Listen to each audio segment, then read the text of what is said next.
You're not dreaming. You're just under his spell.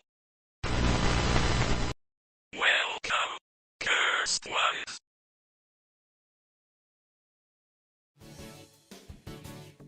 Good evening, everyone. It's your worst nightmare and dream come true. I'm Adrian Hallowell, broadcasting live to you. At a little bit of a later start time than usual, and I do quite apologize for that. I was supposed to be on at my usual time, but had some stuff going on today that ran quite late, and I was pretty low on energy. Needed a little bit of a nap before starting. And I ate this time, for those curious. But yes, I was, had a lot going on today, and I was pretty worn out, so... But I still wanted to stream, so... I do apologize for the later start time than usual. But here I am. Welcome in, everybody. Welcome in, Sally. Congrats on the first. Welcome in, Naka. And welcome in, Sushi. I know you probably won't stay very long given the game I will be playing today, but it's still nice to see you nonetheless. I love the art that you put in the Discord, by the way. Magnificent work. Well, it's a relief. I'm glad you had a bit of rest and food. But do not push yourself. Thank you. Yeah, I know it's late where you are, Sally, so please, if you end up needing to rest, by all means. I'm not sure how long I'm going to go, because we're starting pretty much an hour and 30 minutes later than I usually start, right? But I have a feeling we're kind of close to the end of the game, so hopefully we can actually beat it in the stream. That would be ideal. Not that I'm in a rush to finish it. I'm enjoying what I'm playing, but, I'm not really sure how much more is left. Just my feeling, but we'll see. Did you eat today? Yes, I did, Naka, and welcome in. Thank you. I'm glad you ate. Thank you. Yeah, I'll probably go early today. This migraine is not going away. I'm so sorry. I imagine that the heat is probably not helping, right? You are probably dealing with quite a bit, I imagine. Today was cold again over here, despite the fact that it's supposed to be spring, which I'm not complaining about, but the ping-ponging of the weather is, it's been something else. I'll say that much. Also, thanks. It was just a sketch. I'll probably redraw it later. Yes, if you do that, I would love to see it, because I really did like it a lot. It does remind me of a visual, from a book that I did, right? Just a little bit. It was very, very cool to see. Good rest, Sally. Hope you get better. Yeah, definitely. Migraines are no joke. I've said it before, I really don't get headaches that often, so when I do, they're usually really bad and last for multiple days. It is like a consistent thing. Especially the ones that give you pain behind the eyes, so yeah, it is, it's not fun. Hopefully tomorrow will be a good day. Yeah, I hope so. Yeah, we won't spend too much time yapping like usual, just because I am starting a little later than I usually do. We will talk for a little bit, though. Today I saw the trailer for Evil Dead Burn, which is the latest movie in the Evil Dead series, and it looks absolutely phenomenal. Hey, welcome in, Bulgay. Hope you're doing well today. On this Tuesday evening. Good to see you.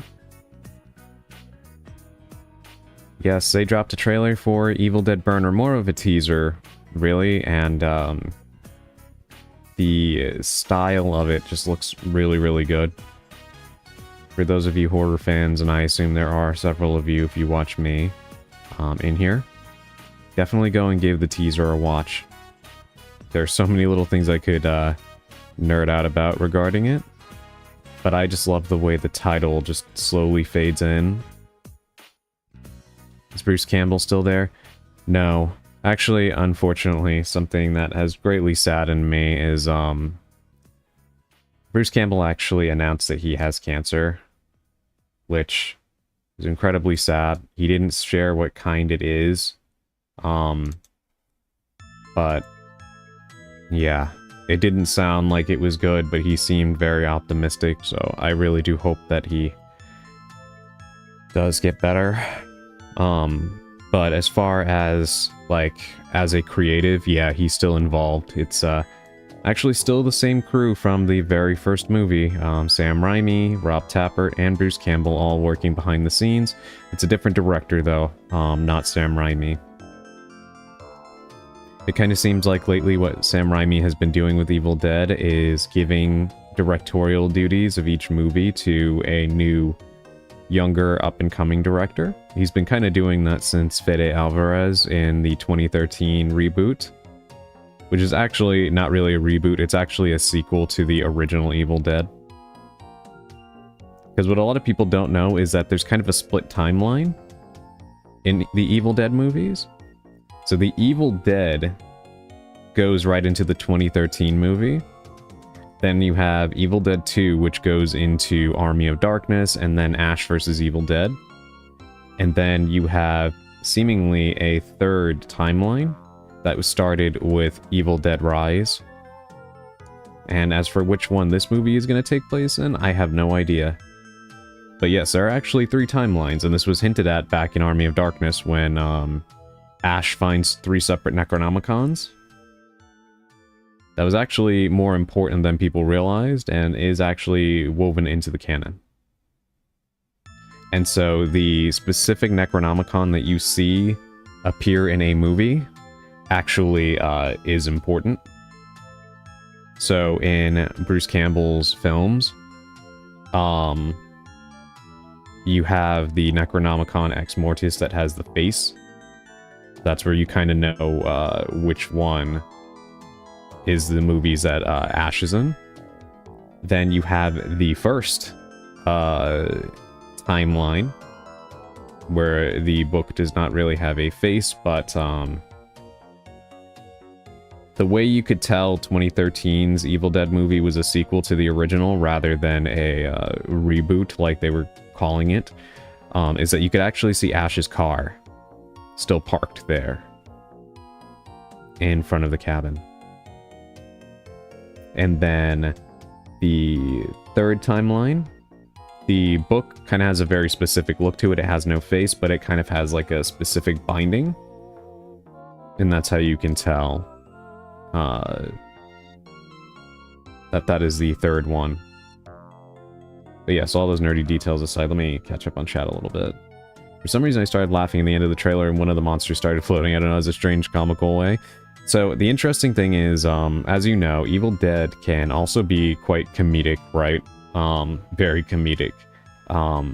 Rise was less comedic. I mean, it had some dark humor moments, depending on your sense of humor, but it was definitely more serious, right? Same with Evil Dead 2013.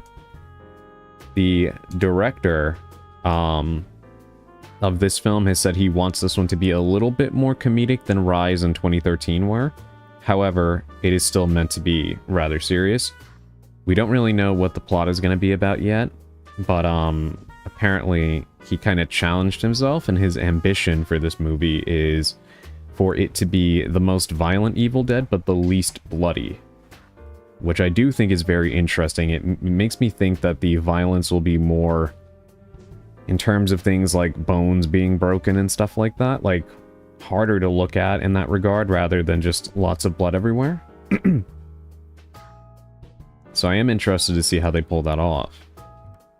So yeah, you may not be too far off from, you know, kind of chuckling about it, but I loved the visual of the floating like that.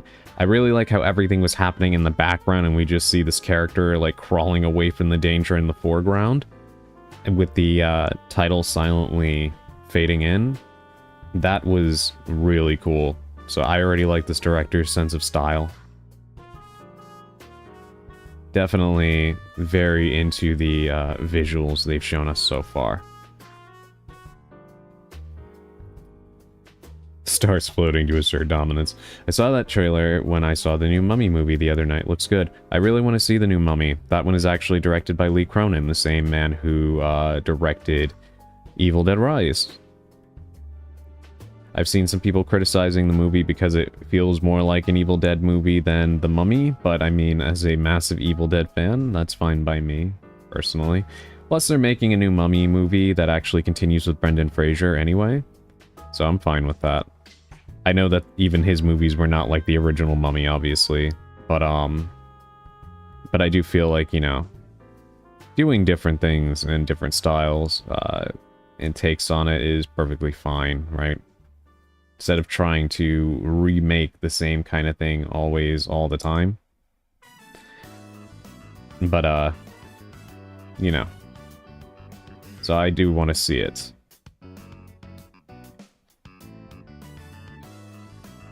TV show was super comedic, actually. Yeah, the TV show was in the style of Evil Dead 2 and Army of Darkness for sure. And it was also fantastic and over way too soon. I went and ate ramen. Does that count? I mean, that is good. So I'm glad you did eat, Bulgay. Bulgay gets a day off? I never believe it, I know. Good, enjoying my little time off. Yeah, I'm really happy to hear that. Yeah, I'm glad most of you seem to be doing fairly well. Bulgay's got a day off. Purple got his computer. Definitely sounds like things are going a little well for you guys. Brendan Fraser's coming back? Yes, he is. They're making a new Mummy movie based on his, like, you know, his continuity in the Mummy series, which I'm very happy for, because if you read about, like, why he disappeared from films, it is very screwed up, and he never deserved for that to happen to him. And I'm so happy that he is, he's getting back into more movies. I really do like him. A super underrated actor for sure. And him having an opportunity to reprise that role one more time makes me really happy. Yes, he was subjected to harassment. I would even call it assault. But yeah, he was. And blackballed for speaking out about it and not going along with it.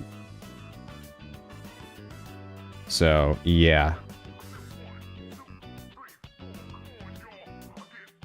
Yeah, he deserves this return to prominence. He is a very good actor. I still want to see the 2 movies that he did recently. I know he did that movie The Whale, I gotta see that. And then he did the movie where he's like a rented family member in Japan. That one looks like it is pretty good too. Yeah, I'm so happy for him. I used to love watching his movies all the time. I was always really sad when he seemingly kind of just disappeared. And it made me really upset to learn why that happened.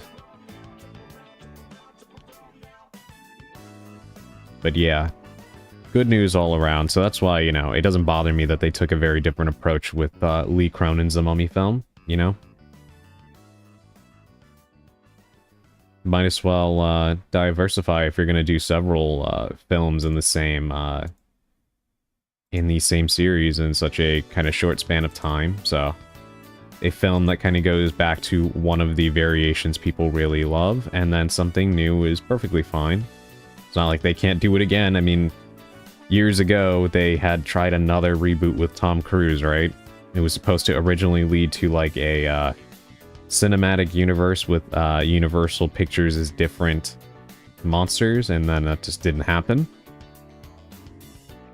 Which on the one hand I do think is a shame, because it could have been cool if it was well written, but I don't think that chasing the Marvel style really fit for something that should be darker and moodier and, you know, not saying all the pictures needed to be that way, but like, you know.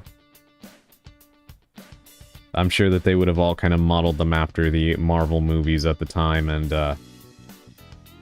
I'm not really... After Endgame, I was just kind of marveled out. There's just too much to keep up with, and I don't know, I am just kind of ready for a wider variety of movies again. if I'm honest. Real quick, I can't wait for you to play Pragmata when you get a chance. Me too. Me too, Bolgay. I really want to play that game. Thank goodness it's on Switch 2, and I've heard the port is really good. So I do have it earmarked to play. I just need to buy it. So, you know. Whenever I feel like I can financially pull that trigger, I will. But yeah, I am excited to play it. It looks so fun. And I said this before, but it's so refreshing that they actually have the relationship between Hugh and Diana as something more wholesome instead of so contentious like in The Last of Us or God of War and stuff like that. Just the usual way that fiction kind of depicts a guardian relationship. It's a nice change of pace. You should also play Chronos: A New Dawn. Yes, that is also on my list of things that I want to play.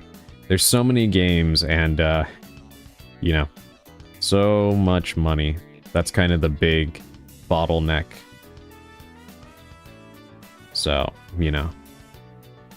And I love doing this and everything, but I, unfortunately am not a bigger streamer, so it's not like I make a ton of money, so I do have to, I do need to be careful with how much I dedicate to stuff without getting a whole lot back, you know what I mean?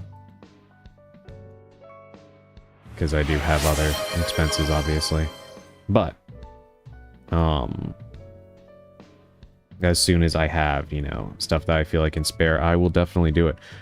I am, actually kind of caught right now because so many games have come out. There's Mouse PI, there is Pragmata, there's the Fatal Frame 2 remake, Chronos: A New Dawn. It's like relentless.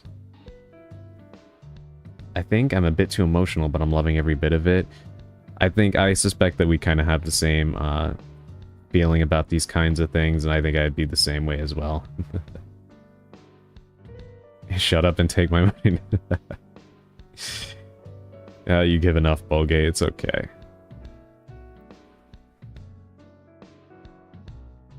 Damn it. But yeah. Also, side note, I guess I probably should have clarified this a little bit earlier, but if you see me staring off to the side, I do have my second monitor where usually you guys are situated. So if you see me looking off to the side, I am actually looking at you guys.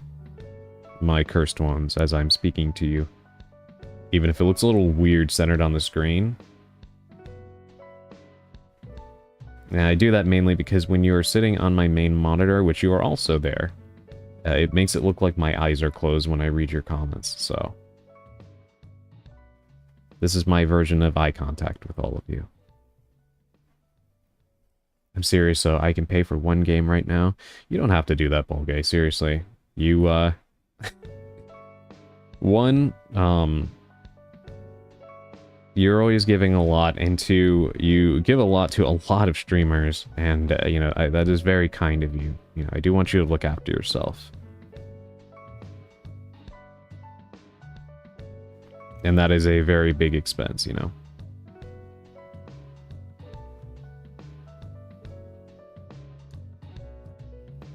But yeah, I mean, even in general, I'm trying to figure out what the next game should be. We will see. We will see. Once I finish Yomawari, I'm actually not sure what I'm gonna play after that. I still have Chibi Robo to finish, which we will resume. But I don't know. I'll have to take a look and see what I've got. I want to do a insane playthrough, or insanity playthrough of Requiem. I've considered doing that, but I'm not really sure yet when I'll do that. And then, I don't know, maybe we'll play more NSO games and stuff like that as well. The NSO has honestly been a godsend, because it's kind of like a endless supply of games for the, you know, yearly cost of the online subscription, which is great. But, the only thing that sucks about it is that there's a lot of games I wish were on there that unfortunately are not, like Eternal Darkness. I would play that game in a heartbeat if they would add it to the service, but they haven't done so yet. I also want to play Castlevania 64, Nightmare Creatures, and there's another game. I want them to add to the GameCube NSO emulator, the original Hunter the Reckoning game. Oh my god. That game is so good. If those of you in the chat haven't played it, it is so much fun. It is so much fun, especially with other people. Work is picking up. I gotta go. No worries. Thank you for dropping by, Sushi. I do appreciate it. Good luck with work. And hopefully you're off and home soon.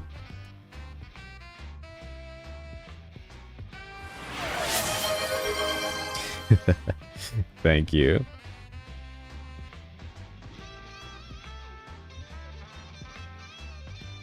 Thank you very much. Yes, have a good rest of your work day. But yeah, I do hope that they add the original Hunter the Reckoning. They actually announced a new Hunter the Reckoning, and I am very excited for it, by the same team that did the most recent RoboCop games. And I really do hope that that gets announced for the Switch, because I really want to play it. I wish that they also would port Vampire the Masquerade Bloodlines 2 to the Switch, but given the fact that the game underperformed greatly, I wouldn't doubt that that doesn't happen, unfortunately. I have been wanting to get the first and play it on the channel as well.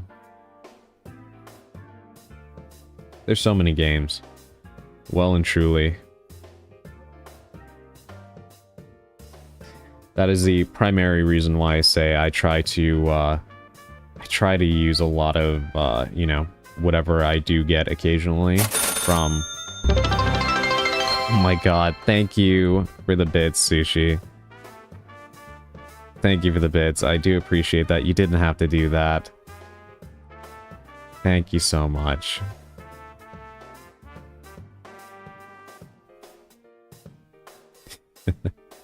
Thank you so much, Sushi, really. Please, you know, focus on you, please.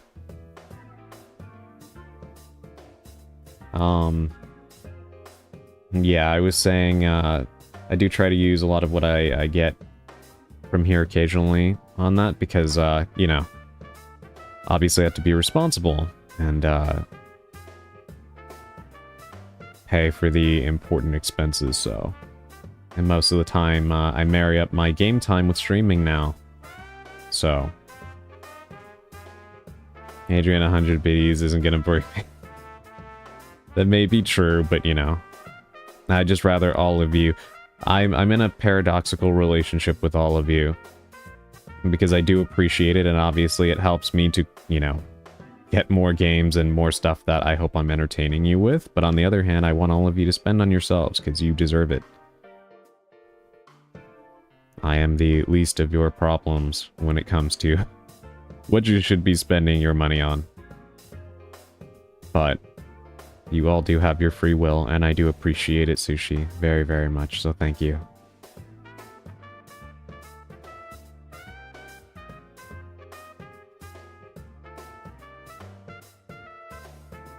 I don't know why my model keeps squinting like that. Hold on, let me move a little bit closer. Maybe I'm too far away. Just let us spoil you. Okay, that looks a little better. Well, thank you, Sushi. Also funny that you mention Dead or Alive, you're coming with me, Bolgay, because... My god, Sushi... Stop it. Thank you, and see you later.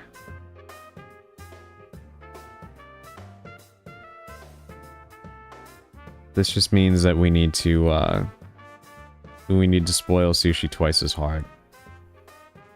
Also, I'm having some clipping issues with my model. Let me fix that. I don't know why, and kind of, huh. Let me reload my, avatar. 1 second.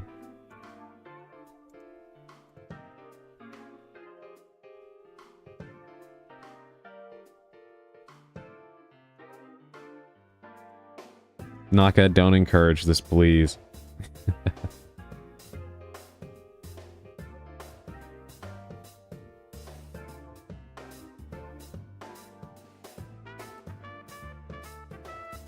Okay, there we go. Sometimes the Vignon app can be a little finicky. It looks like it's better now. But yeah, I find it funny that you brought up Dead or Alive You're Coming With Me, Bolgay, because I am actually pretty excited for Dead or Alive 7. I really do appreciate that series. It's been one of my favorite fighting games for a long time. And I actually didn't think they were ever going to make another one again, because Dead or Alive 6 was such a train wreck. Design-wise, and their choice of engine for that game really hurt it a lot, I think.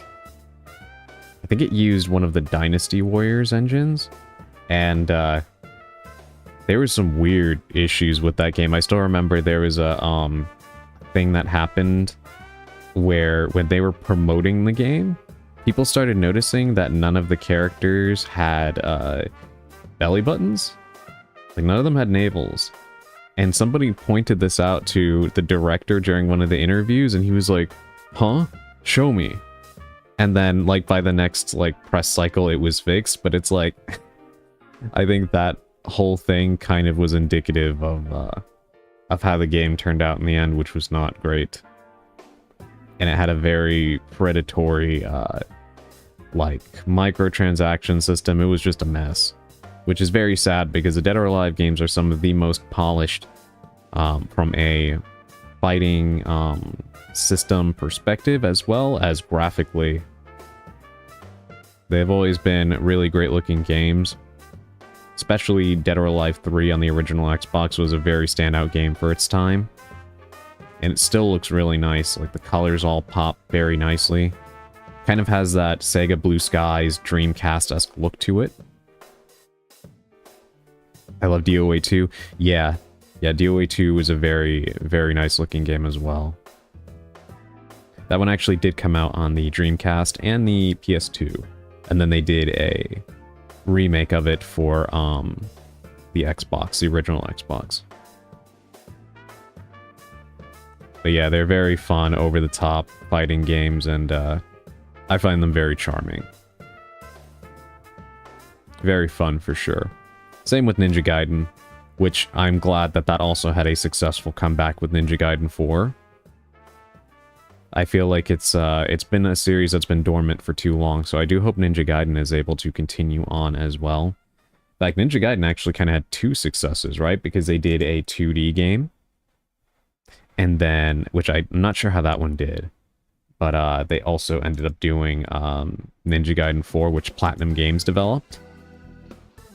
Which I kind of feel a little mixed about, because I believe Team Ninja does, like, the Neo games, and they also did another game somewhat recently, too. I'd kind of like them to take Ninja Gaiden back in-house and make a new one themselves, but Platinum seems to have done a really good job with it, so I can't complain. It's actually pretty impressive that they did such a good job, despite the fact that Platinum Games has had such a exodus of talent. Like, they lost a lot of people. Platinum did. Hideki Kamiya went and formed a new studio called Clovers, which is a reference to Clover Studio, which is the offshoot studio that Capcom used to own, that also housed the creator of Resident Evil, Shinji Mikami. And they made games like Beautiful Joe and Okami and God Hand. And then Capcom determined that their games weren't making enough money and kind of fired them. And so rather than rejoining the main branch of the company, they went their separate ways, and they initially formed Platinum Games, which then Shinji Mikami went on to make Vanquish, a third-person sci-fi shooter, and then left Platinum to form Tango and made The Evil Within. Yeah, there's a whole lot of offshoot DNA from Capcom, to be honest. It's pretty crazy how many offshoot studios and stuff like that came from ex-Capcom employees.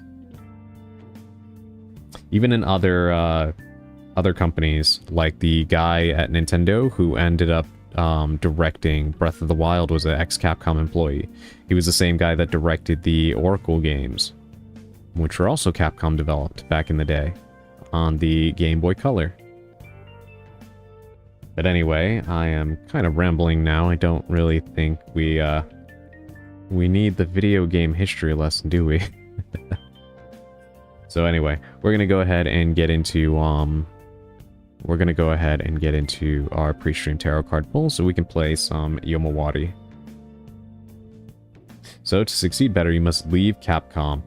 It says a lot on what's happening in the Eternal Capcom. Well, at one time I would agree. I do think they've recovered a lot from the RE engine. Like, I'll say from Resident Evil 7 onward, Capcom has been actually doing pretty well. But during the 2010s, that was not the case. Like, the early 2010s, that was definitely not the case. And I don't want to play the blame game, but I do attribute that greatly to, God, what's his name? The guy who was in charge of Mega Man. We've talked about him before, but, God, I just had his name and I lost it. Keiji Inafune. God, my throat is dry. One second, let me take a sip. Okay, that's a little bit better. Inafune. That guy caused so much trouble, right? Thank you for the head pats, Naka. Yeah, I've been having a lot of dry throat issues lately. I think it's because of the weather ping-ponging back and forth from cold to hot. So, you will have to excuse me. But, yeah, Keiji Inafune, that guy, yeah. So essentially, he ended up convincing the higher-ups at Capcom during the Xbox 360, PS3, Wii era, that Western-made games were the future and that Capcom didn't know how to properly make games that could connect with audiences anymore, and that they needed to give all of their properties to Western developers. That is how we ended up with the failed Devil May Cry reboot. It's how we got Operation Raccoon City. It's how we got Lost Planet 3. Yeah, it was a shit show, to put it mildly. During that era, the only major successes Capcom had were, Resident Evil 5, Street Fighter 4, and its various, offshoots, minus Street Fighter X Tekken, because they screwed that up too. And that's pretty much it. Everything else Capcom released at that point kind of failed in one way or another. That's actually why, that's actually kind of why Yasuhiro Ampo and, Koshi Nakanishi ended up kind of gaining so much power within the company, because Nakanishi was a director of Resident Evil Revelations, which was actually a success. Hey, welcome back, Bulgay. Had to say hi to someone? Oh, no worries. Hope you had a good conversation. Monster Hunter has always been strong, but not like now, of course. Oh, yeah, that too. I did forget Monster Hunter was also the only thing keeping them afloat as well. But yeah, Inafune had such a negative influence. Oh yeah, the other thing Inafune fucked up was Dead Rising, which is funny because he helped create it. because after Dead Rising 1, he wanted them to give it to a Western developer, and they ended up buying Blue Castle Games, which their only experience at that point, I believe, was a baseball game. So they were a weird fit, and then they turned them into Capcom Vancouver, and then, for all intents and purposes, they did a good job with Dead Rising 2 and 3. But, and Dead Rising 2 off the record. That one is a good game as well. But after that, Dead Rising 4 was a nightmare. I've read, they apparently pitched a Dino Crisis reboot as well that got rejected. So, yeah, it was not good, and Inafune finally got let go, and he ended up going on to make The Mighty Number 9, which was supposed to be a spiritual successor to Mega Man, and ended up being a massive flop, and he kind of got accused of taking people's money and, you know, not doing well, and then there was that whole weird trailer for the game that was, like, weirdly shitting on anime fans for some reason. It was weird. Keiji Inafune is a weird guy, in my opinion. And I don't say that as an insult to the individual, I just say that as, like, his creative sensibilities are not good. I'm sorry to say they are not. And yeah, ever since he and his influence departed Capcom, they've been a lot better. That's why you've noticed they're pretty much just putting out hits now. I have some issues with some of this stuff regarding Capcom, mostly from a creative standpoint, but all of their games have been solid, and I have no complaints. Even something like the RE3 remake, which those of you who have been here for a while know I have a lot of issues with. If I set aside the fact that it is not a great remake in my opinion, as a game, it's still a good video game. And that's more than a lot of developers can say they're putting out, right? So even at their worst, Capcom is still doing better than most developers. In my opinion, Capcom and Nintendo are kind of holding up the bigger budget aspect of the video game industry by themselves at this point, if I'm honest. I will say Wild Hearts, even if it's an EA game, actually isn't bad. Yeah, Wild Hearts was actually developed by Koei Tecmo, right? If I'm not mistaken. And published by EA. But it was an honest-to-goodness swing at trying to make a Monster Hunter competitor. Which is interesting because there was a lot of those back then. Things like God Eater. And another one that came out on the Vita some years back. But once Monster Hunter World came out, it kind of stopped being as easy to make competitive games. Kunitsugami. Oh, yeah. Yeah, I'm actually glad. I haven't played that game. It does look nice, but I'm glad that Capcom made that, because it goes to show that they're still making more experimental stuff. That's how I feel about Pragmata as well. It kind of reminds me a little bit of that era when Capcom was putting out games like Killer 7 and PNO3, or Product Number 3, as its full title. You know what I mean? I don't know why I'm squinting again. What the heck is going on with my model? Oh, industry news too. I believe France, maybe, is actually suing Ubisoft as well with the Stop Killing Games group. I do hope that that is the case because, you know, it is very annoying how games keep disappearing. In fact, it's actually pretty crazy that we had a high-profile disappearance recently as well, didn't we? God, what was it called? High Guard, I think? That was there for like a cup of coffee and then disappeared because it underperformed. And now you can't even play it. Then there was Concord, which was a spectacular failure. I did not think I would see a failure in the gaming industry ever eclipse that of the ET game, but Concord did it. There was another one, too, recently, I think, that failed as well, aside from High Guard. So, even Fortnite is in trouble, believe it or not.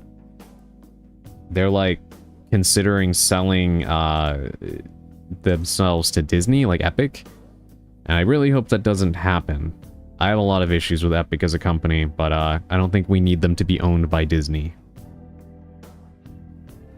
But yeah, apparently Fortnite is having some financial troubles as well because they're spending more than they're making, which is like, stop taking on so many crazy licenses then, maybe? But they've entrenched the game's identity so much in that aspect of it that they can't really divorce it. On top of that, like, the main thing I think that's causing the issue is that they're trying to compete with Roblox, and they're paying people who make, like, sub-games in Fortnite, but it's just not working out the same way that it has for Roblox. And, you know, that's kind of indicative of a bigger issue I see with the industry, where I really wish that these suits would understand that if people want a specific kind of game, they're going to go to that game. You can't just clone something, right? I'm not saying that there haven't been some success stories where competitors have been made, but even when they have been successful, it's because they took their own approach and kind of carved out their own identity, right? Silent Hill to Resident Evil, for example. Silent Hill was made because Konami wanted their own Resident Evil, but Team Silent did not just copy Resident Evil. They just basically said, okay, we'll make a horror game, but they took their own approach to it, you know? A lot of these developers never do that, and this is, you know, not a new thing. This goes back probably as long as games have existed, right? Because even back in, like, the NES days, there was a billion Mario clones that failed to succeed because, again, if people wanted Mario, they would play Mario, and a lot of these side-scrollers were not up to the same level of quality as Super Mario Brothers. So it's not a new phenomenon, but it's one that refuses to change, and it's so annoying, you know? If you want to make a competitor in the same space, come to that genre with a new idea, but a lot of them don't do that, and they try to just kind of copy. We're seeing the same thing now with every game being an extraction shooter, and I really hate it. Because Arc Raiders succeeded, so now you have Marathon, and then, and of course, even like Arc Raiders was taking from Tarkov. Yeah, everything is like a new extraction shooter now. It's like we go through these phases in the industry, and it gets a little tiring, honestly. Yeah, let's just say that hero shooters are not in a good spot right now. No, they're not. I honestly kind of feel like that genre has somewhat dried up outside of Marvel Rivals, right? And yet we still see new people coming in and getting slaughtered in that arena, and I don't understand why they keep funding it. Honestly, it should have stayed niche and not everyone trying to be like Rivals or Overwatch, especially tactical shooters like Rainbow Six. I agree, I miss the old Rainbow Six so much. Give me back Dean Chavez. That was that was the main character in Rainbow Six 3. That was I think even in the original, right? But yeah. I miss Rainbow Six and what it used to be. I freaking miss Splinter Cell as well. It's funny, I read a report about Ubisoft the other day saying that so Ubisoft has been in such a massive, terrible state for a while now. They canceled the Prince of Persia remake they were making, which, when they first started making it, the original version of it looked horrible, right? So they went back to the drawing board, and then supposedly they were making it in Ubisoft Montreal with some of the original creatives, and then they canceled it apparently just as it was like a few months out from reveal and launch. The actress that was supposed to play the princess in the game had actually voiced her displeasure because it was going to be her debut role and she was super excited about it, and they just canceled it for no reason. And then apparently they internally delayed the Splinter Cell remake to 2027 because, again, Ubisoft apparently has no idea what to do with Splinter Cell because they don't know how to monetize Splinter Cell, which is, to me, fucking ridiculous. Just make a Splinter Cell game. What are you talking about? Because even from a multiplayer perspective, like, you already had spies versus mercenaries, so just do that mode and add freaking cosmetics if you must. What are you confused about? It's so dumb. And then, apparently, according to the same report, like, this was not like an unofficial leak or whatever, this was actually reported by reputable outlets. They said that evidently, Far Cry is, in hell. They're having a hard time making a new Far Cry, which is funny to me because don't they pump those games out like crazy? So now you're struggling with games you haven't historically had issues with? Like, what is going on over there? And then today, apparently, it came out that they internally canceled a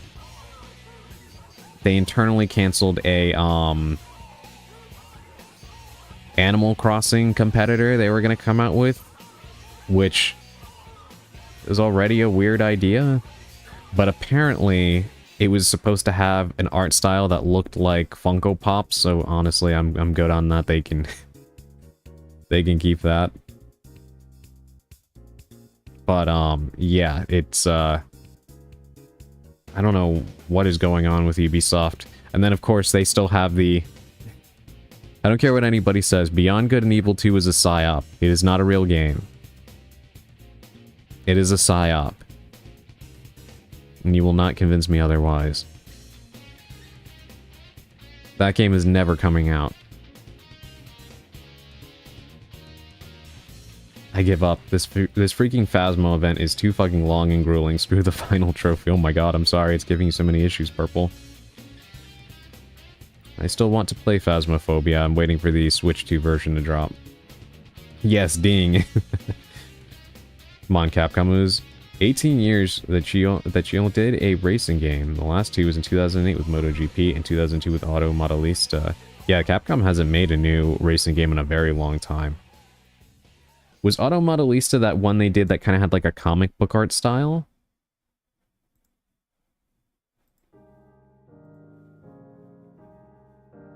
It changed to where Ding became the leader of Rainbow Six during Rainbow Six Vegas. Ooh, I did not know that. I'm glad that he's still there in the lore.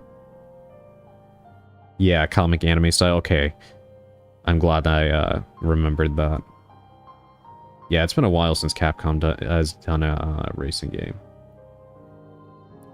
They're keeping using the same engine since Far Cry 2. Really? It's the same one? I didn't know that. Guess they've done it all, even though I could think of so many things they could do. Yeah, I don't understand what is going on with Ubisoft. It is so weird.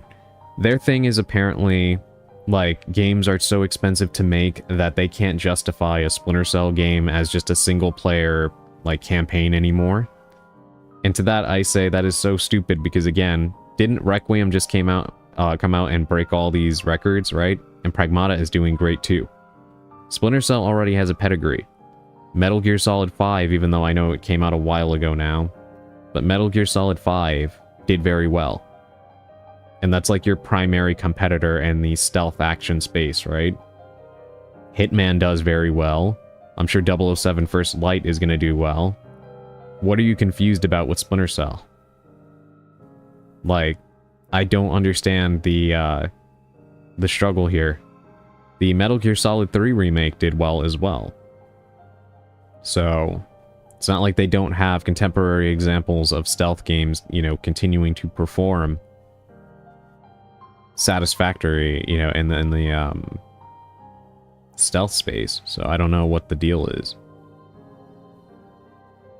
And like I said, if you must include some form of multiplayer in order to monetize the game further, you have Spies versus Mercs. That was such a good multiplayer mode back in the day. Just attach that to it or make it as a separate free-to-play thing. And then add in your ridiculous costumes if you must. And move on. I don't understand why they're confused. Let alone why there's reports that they're struggling with remaking the first Splinter Cell game. Like, I know making games in general is incredibly difficult, so I'm not trivializing that process, but it's just kind of crazy to me that, like, it's not like they have much to reimagine with it, right? At least I wouldn't think so. Because I can understand Square struggling with remaking Final Fantasy VII, because when you look at it, it really is a long game, even by modern standards. So having to remake all of those intricate backgrounds in 3D with, you know, a modern standard of graphics is hard. Plus, you have to reimagine the combat system and everything, right? Capcom having issues remaking the original Resident Evil games makes sense because you are remaking PS1 games that have to be completely and utterly reimagined. Visually. Makes sense. But Splinter Cell still holds up fairly well visually as an original Xbox game, you know? And from a gameplay perspective, there's still really nothing else like it, because even back in the day, Metal Gear wasn't quite like Splinter Cell at all. And Hitman is not like Splinter Cell, so you still have something unique to bring to the table. There aren't any other stealth games like Splinter Cell, and the way it controls. So what are they, like, struggling with? Just remake the freaking game. I don't get it. So weird. The fact that they screwed up the physics on the US version because the game was so extremely easy, instead of increasing the difficulty or buffing the opponent vehicles, they just make all the vehicles drive as if they're on thin ice. Oh, that's the Capcom game. That is so weird. But there was a lot of things like that back then, where they would just kind of throw in a weird fix for some versions of the game, and then just kind of push it out the door.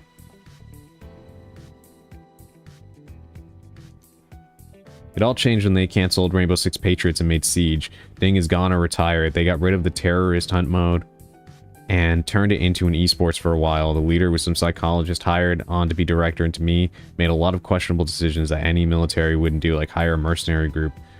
That's known to do the opposite of Rainbow Six.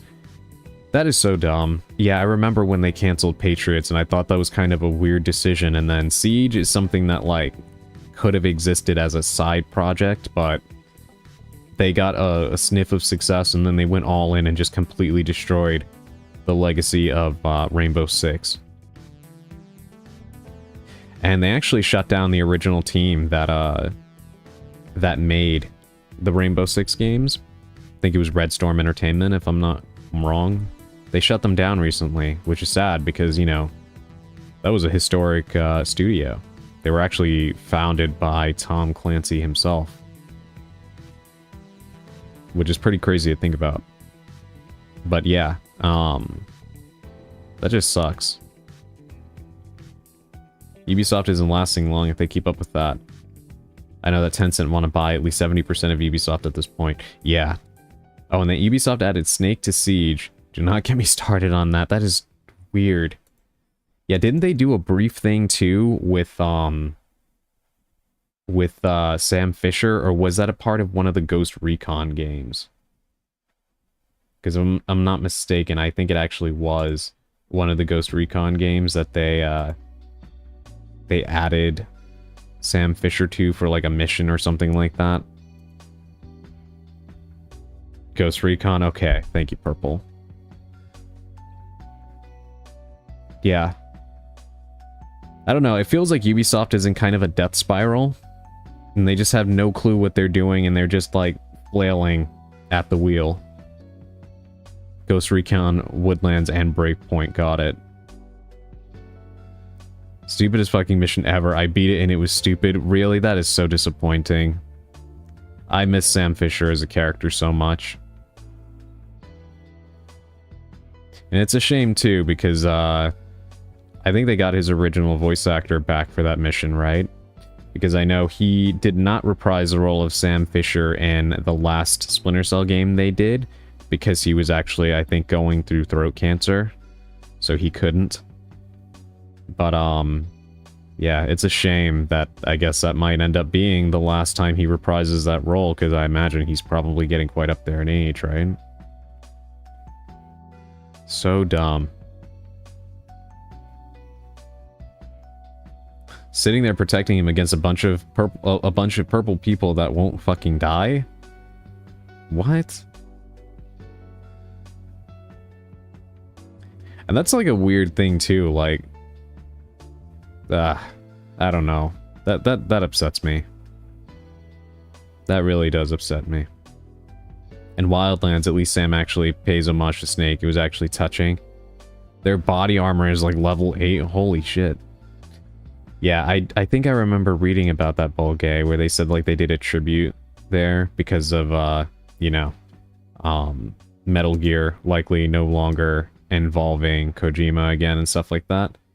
Yeah, that's, I do think that's pretty cool, but like, yeah, it's just such a shame that,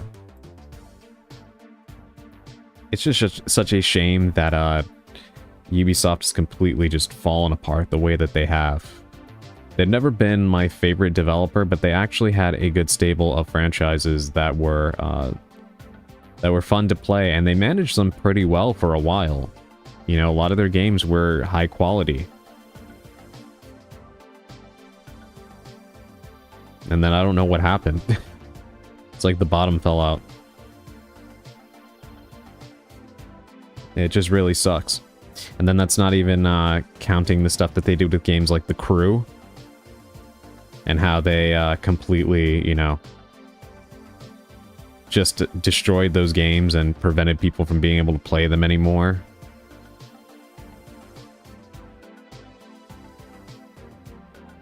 Yeah, it's weird.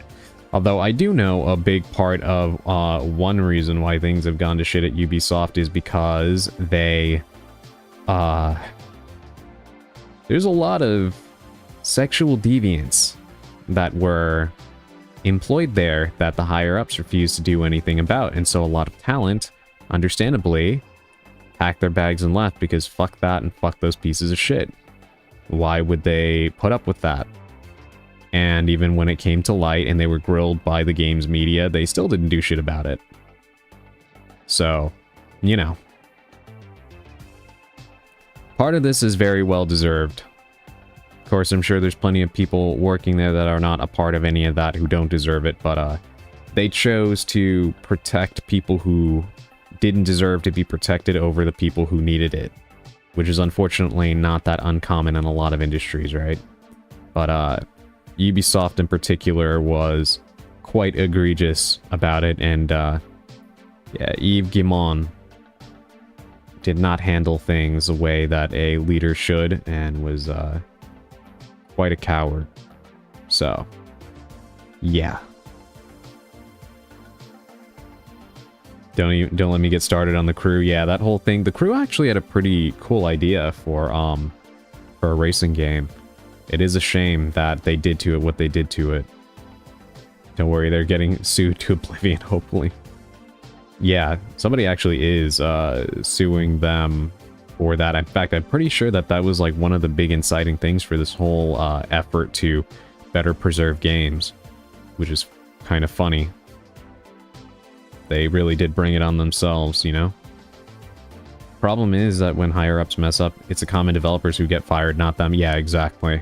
Yep, they're safe and cushy in their jobs, and even when they have to leave, they have a golden parachute on the way out, and then they always land somewhere else anyway.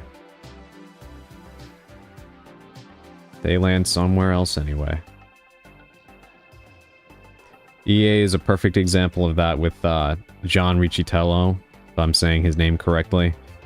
He used to be the guy in charge of EA in the late 2000s, and then he ended up landing at Unity and almost caused a mass exodus of developers from using that engine with the bullshit he started there.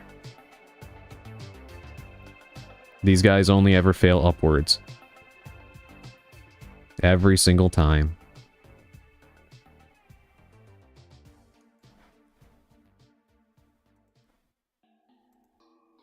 I remember the guy that screwed everything up at the Xbox team, Don Matrick.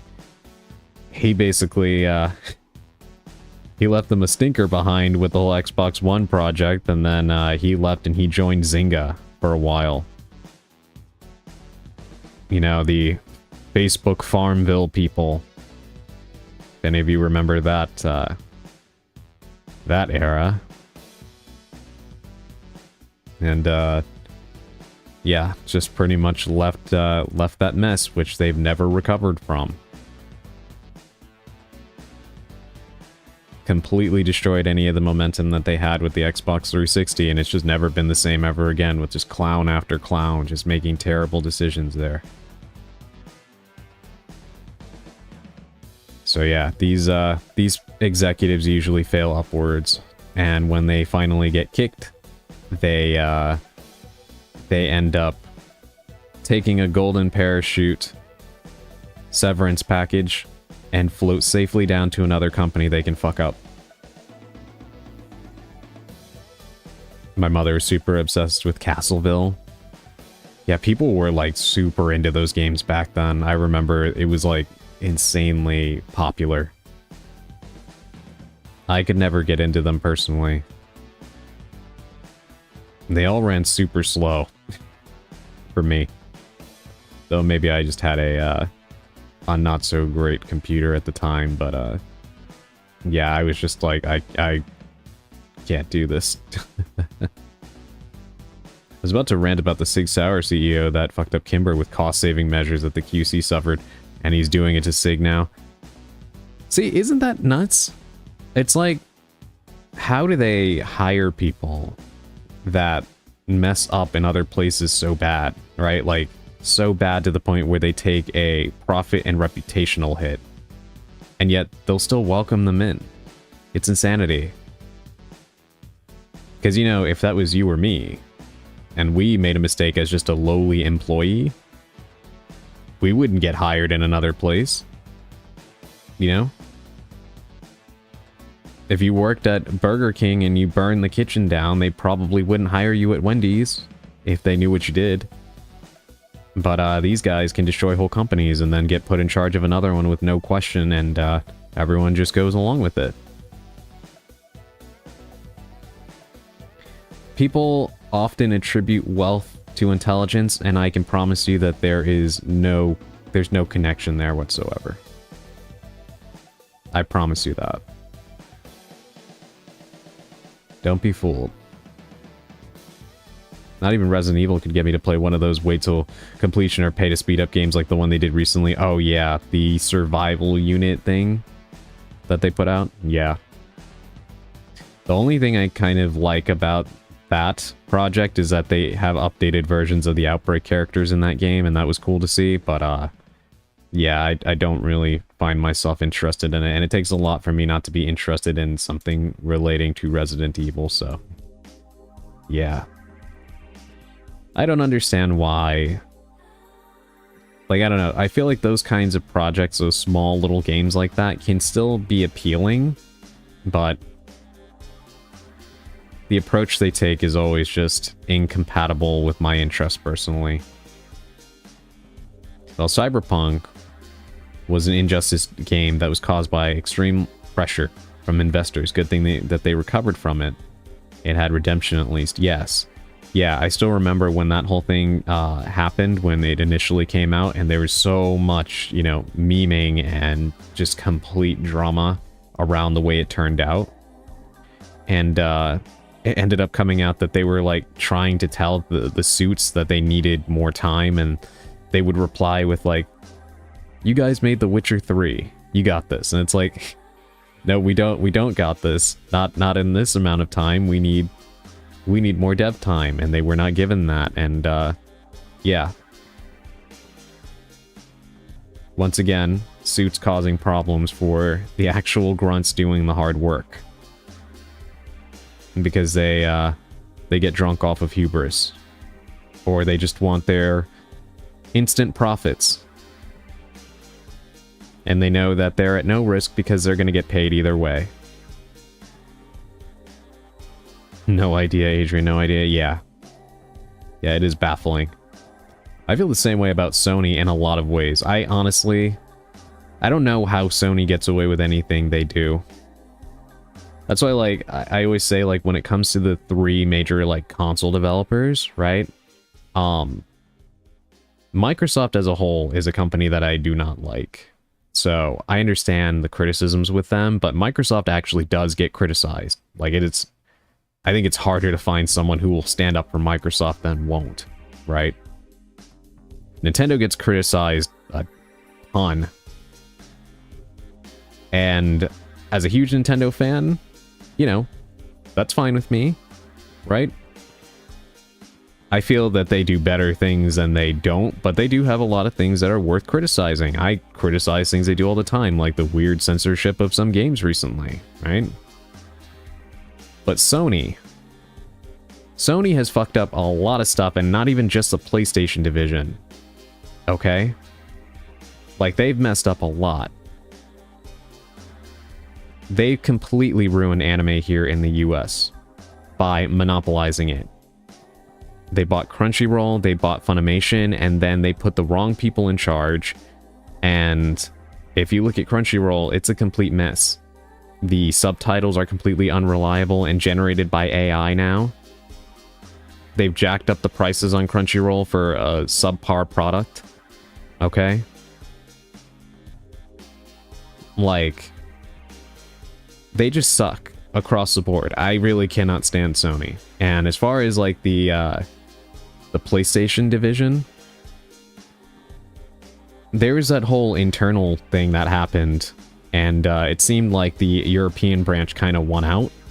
And then they had Jim Ryan as the leader, and him and Herman Hulst, in my opinion, have just completely run the PlayStation division into the ground with the emphasis on games as a service. And they have not been doing well.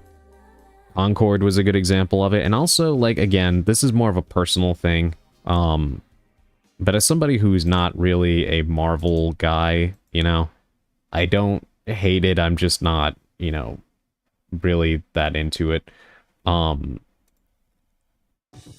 Something that I find interesting is that people don't really seem to be that bothered about the fact that Sony's like internal output has mostly turned to Marvel games, right? You have the Spider-Man games, which, I mean, they do seem like they're good and everything, so I'm not like saying, oh, stop making those or they're bad, but like I'm just saying from a catalog diversity perspective, you got the Spider-Man games, you have Wolverine now, they're doing Marvel Tokon, that fighting game.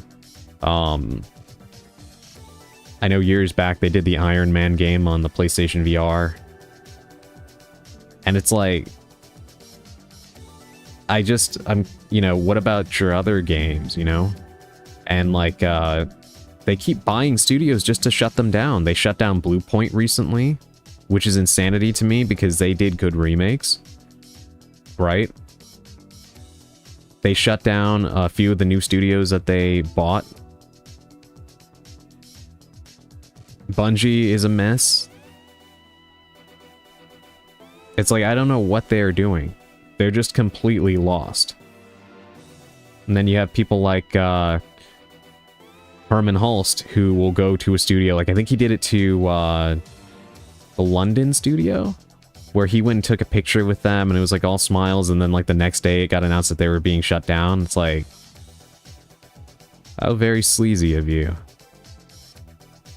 Not to mention how they keep jacking up the prices on literally everything. Like, I do understand to a degree, like with the hardware stuff, you know, there's a very specific set of dipshits that you can thank for every bit of technology going up in price. From so-called leadership to AI companies, right? So that's somewhat, you know, out of their realm of fault, for sure. But nobody told them to do a lot of the things that they are doing with, you know, things like Crunchyroll and things like, you know, their game lineup. Hey, welcome in, Emerald. I saw a tweet recently that Shuhei Yoshida said he was essentially fired because he disagreed with what Jim Ryan wanted him to do. Yes, exactly. I was actually going to bring that up. Thank you, Emerald. Perfect example. Yeah, Jim Ryan was a clown that really did not know what he was doing. And I'm not just saying that. There was a lot of internal reports that people were concerned with him not knowing what he is doing. You're up to date? Yeah. Yeah, as you know, I am quite a video game nerd, so I probably keep up with it way more than I should. Let me catch up on chat a little bit. I've been yammering on. It was unplayable on the PS4 and the Xbox One. Now it's playable now. Same time that happened on Fallout 3 and New Vegas when they came out. They weren't playable on the launch day. Yeah. Thank you, Naka, for the sticky note. I used to trust Sony too. Yeah, Sony used to have a pretty good reputation for good reason. And lately they have definitely been...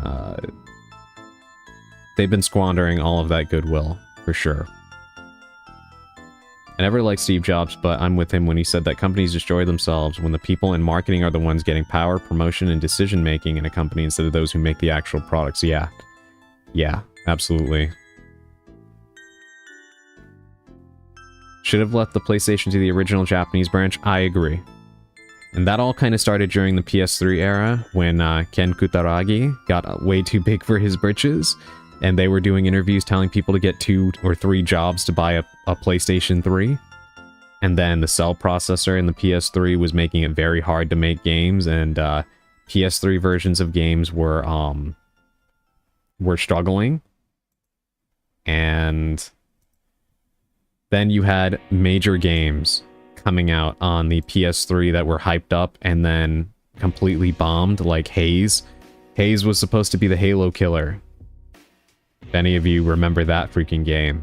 Published by Ubisoft, and it was made by Free Radical, who actually did the Time Splitters games, and had a pretty good pedigree, because Free Radical was comprised of people who actually worked on GoldenEye and Perfect Dark. So they did have the chops to do it, but if you read about the development of that game, oh yeah, that was, yeah. Or Killzone, yeah, Killzone was supposed to be the Halo killer. Yeah. They ended up, like, the PS3 era was when they really started changing their catalog from a well-rounded mixture of Western and Japanese titles to very Western-focused, unfortunately, and I really think it was massively attributed to the success of Uncharted 2, and then everything kind of became Uncharted in their catalog. Because The Last of Us, which, I mean, that makes sense because it's also Naughty Dog, and it's an evolution of what they've done with Uncharted, right? But even God of War is like Uncharted. Horizon is kind of like Uncharted. It's like everything just kind of took after that playbook with Sony internally at that point.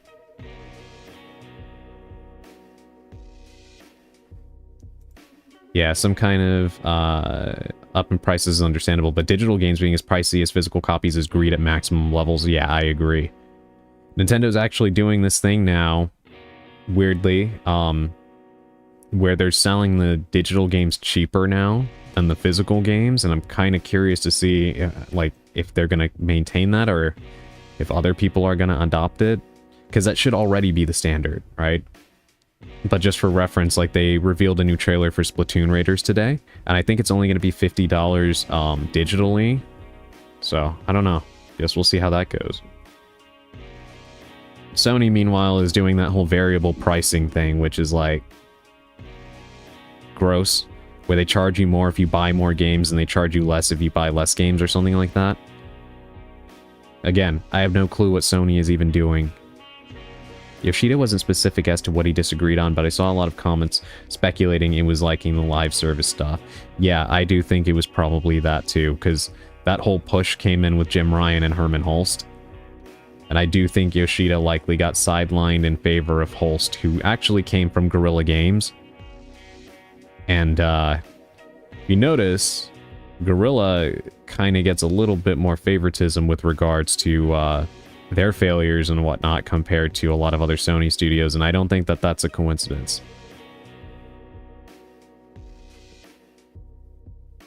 That game, every game that's titled X Game Killer, you know that they won't last long. Some are good and others are, yeah, I agree. To be fair, though, it's unfortunate that sometimes that title that befalls those games is not, you know, the fault of the developers, but rather, like, the hype in the media cycle or the PR people at the overall publishing company that do that and then put them in a terrible position.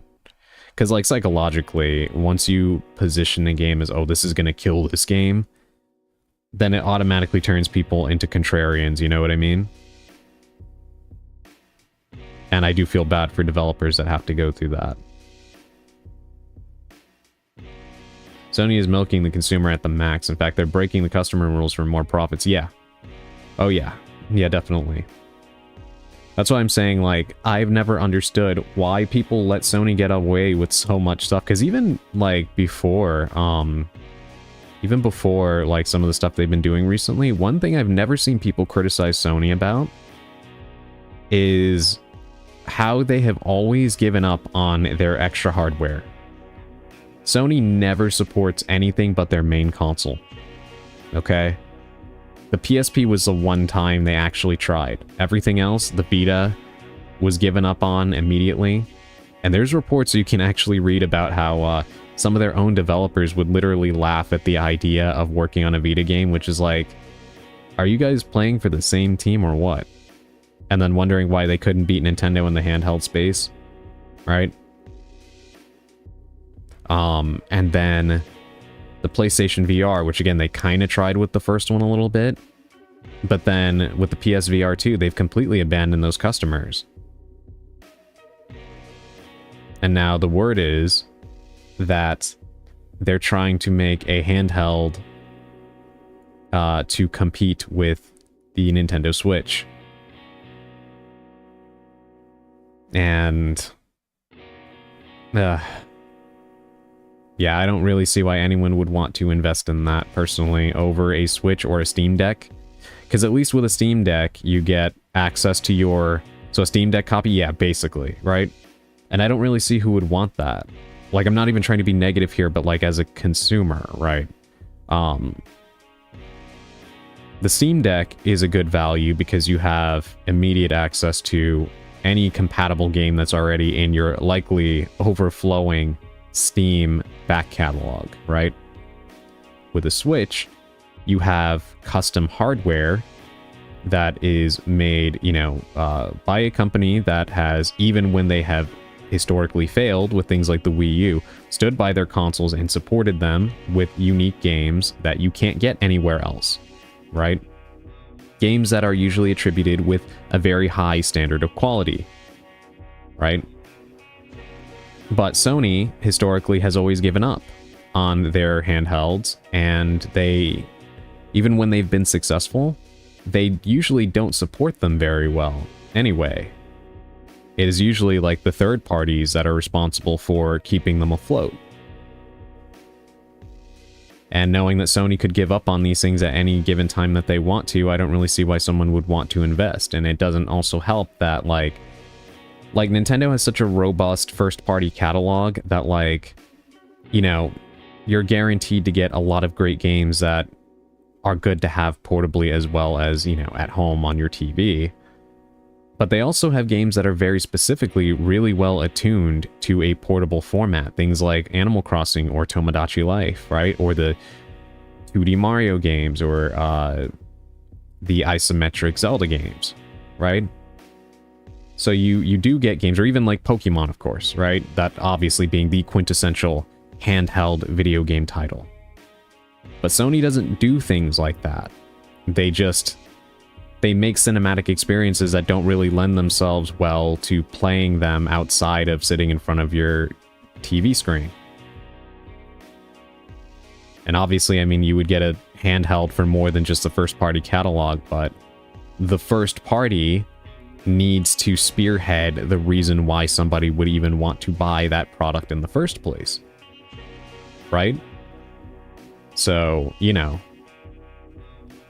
Sony does not have a robust catalog of games that would really lend themselves well to a portable format in the first place.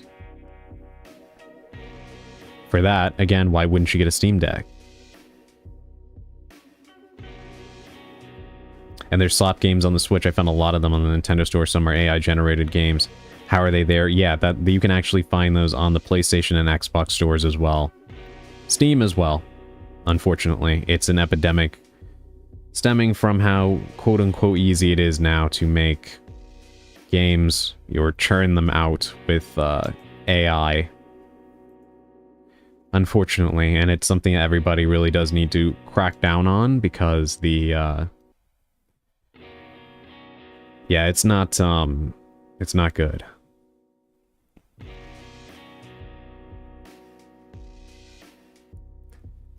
But yeah, honestly, it's, I don't know. Where gaming goes from here is going to be interesting, but also quite scary. Because pricing right now is out of control due to, the circumstances of, quite frankly, a fucking madman. Right? And all these AI companies. So we are suffering because of those circumstances, and with those things going on, you know, you just kind of have to wait and see how everybody's going to react to it. You know, Microsoft is beating their chest claiming that they're going to put out a new console, but it's like, are you even really in a position to do that with how the Xbox Series is just completely failing? And then on top of that, how much is that going to cost? And then you have reports about, like Mark Cerny was doing a conversation recently kind of already talking about the PlayStation 6. And it's like, I mean, how much is that going to cost, right? When the consoles right now are already bordering on $1,000. Like the PS5 Pro went up to like, I think, 900, right? Just 100 shy off of 1K. So I'm still curious about the Steam Cube console. Yeah, I do think that that has a lot of potential, but the problem is also, you know, shared with the rest of them. What is the cost going to be now because of, you know, RAM and other components that have gone up because of AI? And now also with the war that is going on, the helium shortage that a lot of people don't realize actually does factor into these electrical components. So, you know, that's also a problem and will drive costs up. And I don't think that the Steam Cube was going to be particularly inexpensive before that, you know? So what about now? I see literally no reason to invest in Sony or Microsoft right now. Yeah, me either. Interestingly, apparently, I guess the guy that's currently in charge of the PlayStation stuff right now, not Herman Hulst, but the guy that replaced Jim Ryan, I guess he sees that as a problem too, so they're not going to be, I guess, putting their single-player games on PC anymore. Which sucks for PC players, but, you know, maybe it will make them take what they're doing a little bit more seriously now and diversify their catalog? I don't know. Yeah, that report came out a little while ago, Bulgay. They're not putting their single-player games on PC anymore.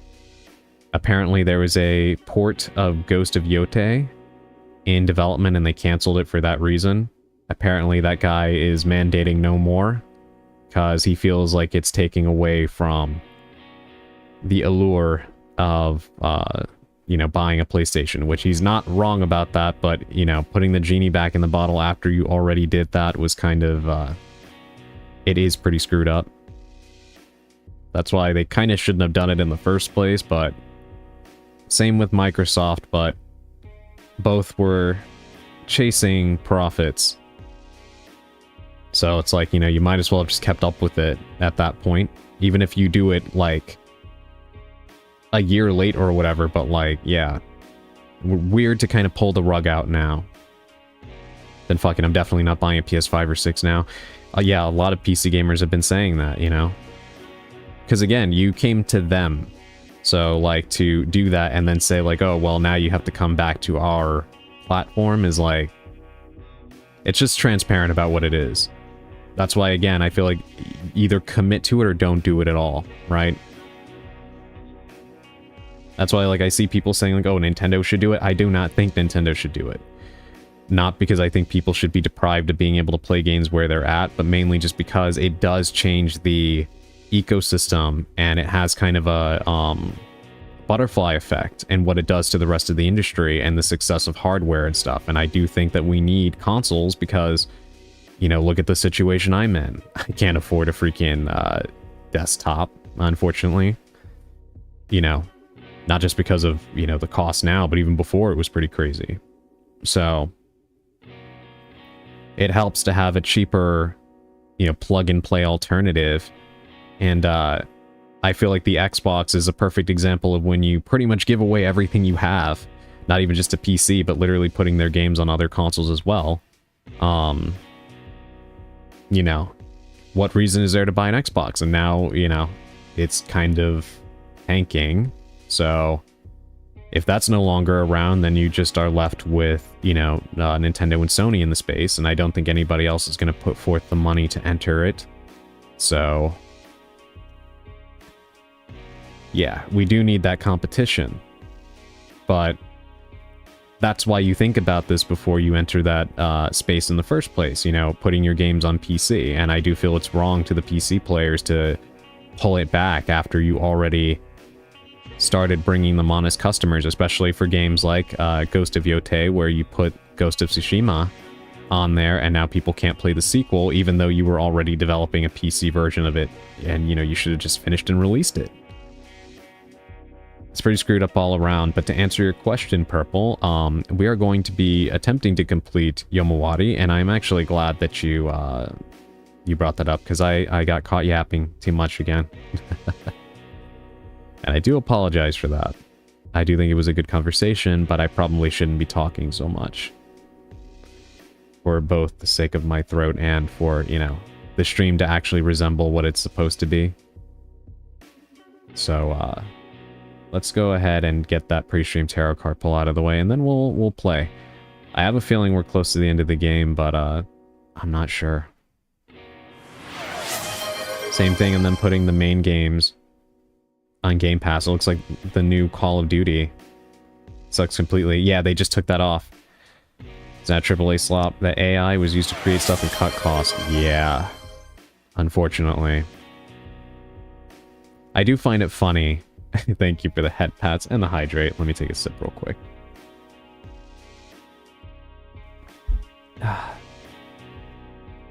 I do find it funny when these companies use AI and they're so confident about it and they don't even edit it. Because, like, I do know that there is like loading screen stuff in Call of Duty where they used AI to make the art, and you could see that the characters had 6 fingers on each hand, and it's like, on the one hand, I'm glad that they're so bad at hiding it, because I like to know that they're using this crap, but, like, my god, you're not even trying to hide it. But, yeah, you know, I guess I'd rather them be bad at hiding it than, slipping it in undetected. That game Crimson Desert got caught using it too. I'm excited. I'm starting a new game. What are you going to play, Purple? But yes, while you type up your response, I'm going to go ahead and read up this thing. You didn't even have to look at the hands. Just looking at the faces screamed Uncanny Valley. Yeah. Yeah, that's true. That is very true. Yeah. Which is just, again, like, I don't know. There's no respect for artists or, like, artistic integrity anymore. I don't know how anybody can look at, like, AI stuff and actually think it looks good, you know? It's like, it feels so very, like,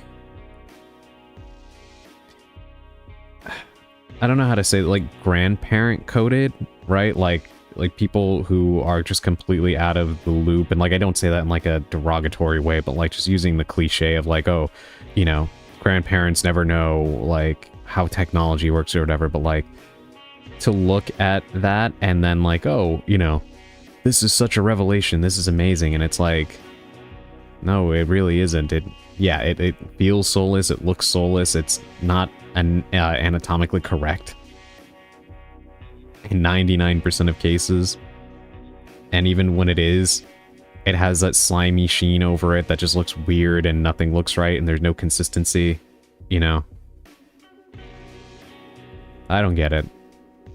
It's scary because, you know, art is part of what makes us human. It's part of human expression, you know? And we've gotten to a point where you know, you can go back to the Industrial Revolution and see the beginnings of automation, right? and the replacement of people in the workplace, and a loss of respect for craftsmanship and the hours and hours of training and practice that goes into learning a trade. And that has just been progressing nonstop, right? But now you want to also replace the arts. And it's like, at that point, what are we supposed to experience as human beings, right? If our labor and our art is worthless. And of course you also don't want to give out universal basic income as well, so you're also supposed to still somehow find a job in all of this, where we believe computers can do anything and everything better than you. So, you know, why do we exist then? What is our purpose for being here if maximum efficiency and just computers doing everything is the so-called future that elite tech bros would like us to believe? Yeah, I guess people's experience with art is different. Some just don't appreciate the art for art and just want to consume, I think. Yeah. There's that, and I also think a lot of people are bitter too. People are bitter and like, take me, for instance. I tried very hard as a kid to learn how to draw, and I just couldn't. I've never had the aptitude for it, unfortunately. I am a horrible artist. And, I hate that, but, you know, I did try, and I wasn't successful. But instead of accepting that fact, people become resentful of artists, which is weird, and you'll often see the sentiment of, like, stop gatekeeping art, and it's like, someone being able to do something you can't is not gatekeeping. You're just bitter that you failed at it. Like, let's just be blunt about it. That's all it is, you know? Other people shouldn't have to have their livelihood taken from them and devalued just because you're bad at something. I'm bad at it. Doesn't mean I want artists to be bad at it or to have their jobs taken away because I think they're uppity for being good at what they do. They're not. They're just good at something I'm not good at. You and me both, Adrian. The pain. I was thinking the other day as well, how an artist's years and years of training was suddenly devalued. Same goes for any other experts who feel replaced. Yeah. It just... You're made redundant and told that the quality of what you produced never meant anything. You know, it just needs to exist. Which is hilarious because, you know, isn't quality important? Right? Like, I don't know, it just... If it doesn't matter, then why anything? It's just so confusing. Why put out quality meat? Why put out quality vegetables, you know? Why put out quality housing? It's such a dumb... It's so dumb. I really don't like the gatekeeping argument pro AI people make. Yeah, me either. It's immature.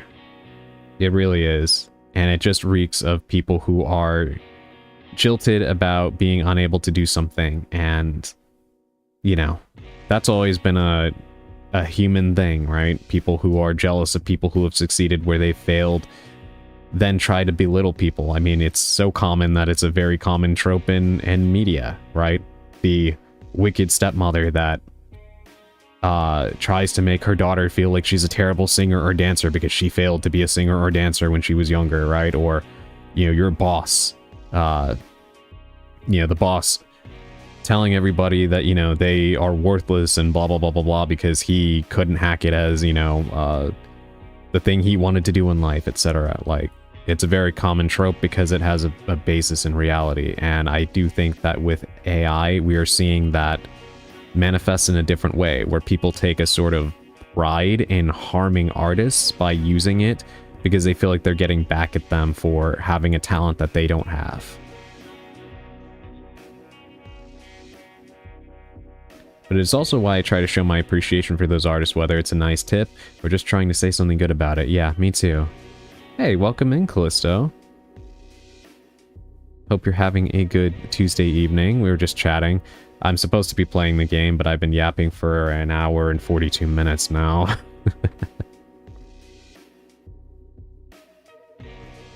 But yeah, me too, Bolgay. That's why, you know, I, go through the trouble of trying to, you know, actually find good artists and stuff and pay them and, go through that process rather than just terrible AI-generated crap.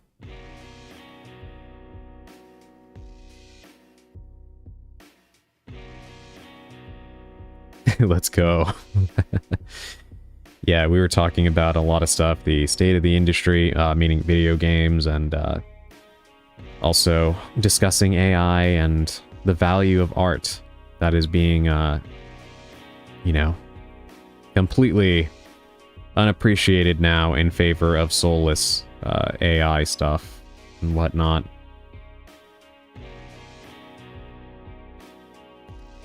Which is a massive shame, and we were just kind of talking about how it's funny that they want to talk about how, like, AI and stuff is the future, but yet the way that, like, they use it is so low effort, like putting out, like, art for video games with characters having 6 fingers and completely, like, uneven facial proportions and stuff like that. And they just don't care, they think it looks good. Look, until AI looks and acts like Diana, I don't want any part of it.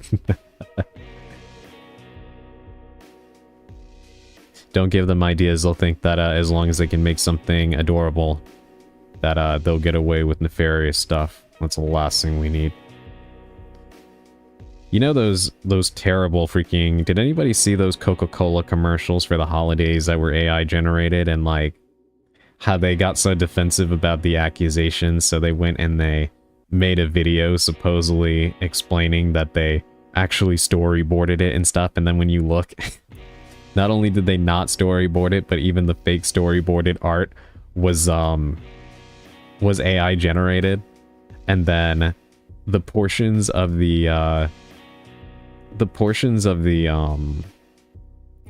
trailer that they put out, like, again, showing how they were making it, actually had, like, you could see the file names of the images, and it was AI generated. Just terrible. Absolutely embarrassing. I was telling Grim how I don't even like most modern games because the art styles and mechanics don't have passion behind them, so don't even get me started on AI. Oh yeah. Yeah. It was already bad enough before AI, where so many things were, like, designed by committee, right? Everything gets sanded down by a focus group, which then takes away the original intent and passion of the artist working on things in favor of something that will sell better per market research. But now you have AI aiding that process to make it all so much worse. So yeah, I definitely hear what you're saying, Callisto, and you're absolutely right. That is one reason why I'm so glad that indie games exist. Because they are a massive pillar in keeping gaming what it is, and that retaining that human element. I miss the exploration and passion in video games. It still happens with indie things, but now everything is just for profit formulaic. Yeah. Oh yeah. Unfortunately. And it backfires on them too. We were talking before about how, like, Fortnite is a thing you would think is too big to fail, and yet they're complaining about how they're spending more than they're making because they keep changing things now to be like Roblox. And don't get me started on Roblox and the Predator problem that game has. Because that's a whole other discussion. That the suits ignore because they make money off of children and exploiting them and their parents without properly protecting them.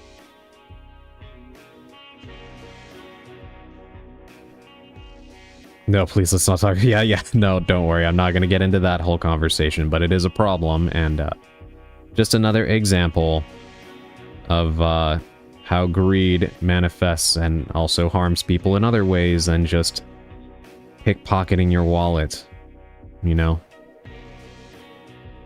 It's just a sad state of affairs, you know?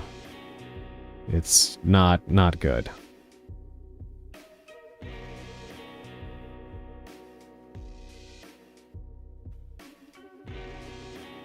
But yeah, anyway, let's go ahead and finally get that pre-stream tarot card pull going, right?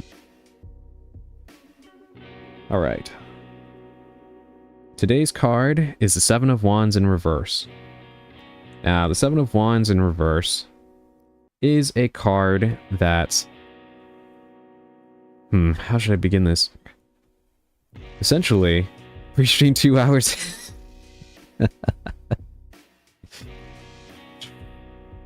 It's okay, Callisto, if we don't acknowledge it and say it out loud, it's not a thing. We're still in the pre-stream.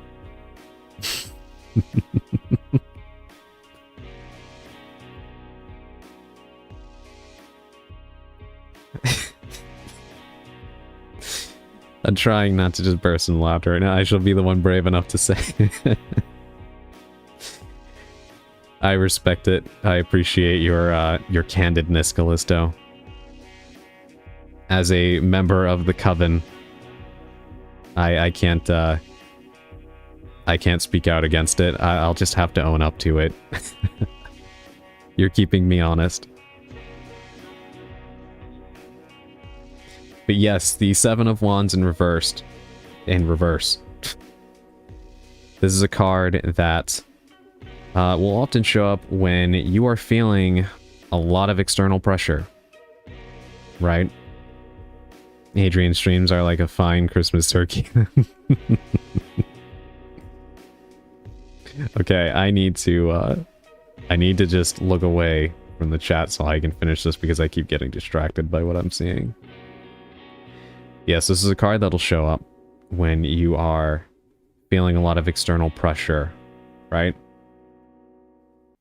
You may be feeling a sense of judgment from other people, criticisms, and a lot of chatter about the way that you are choosing to live your life or a specific circumstance currently ongoing in your life, right?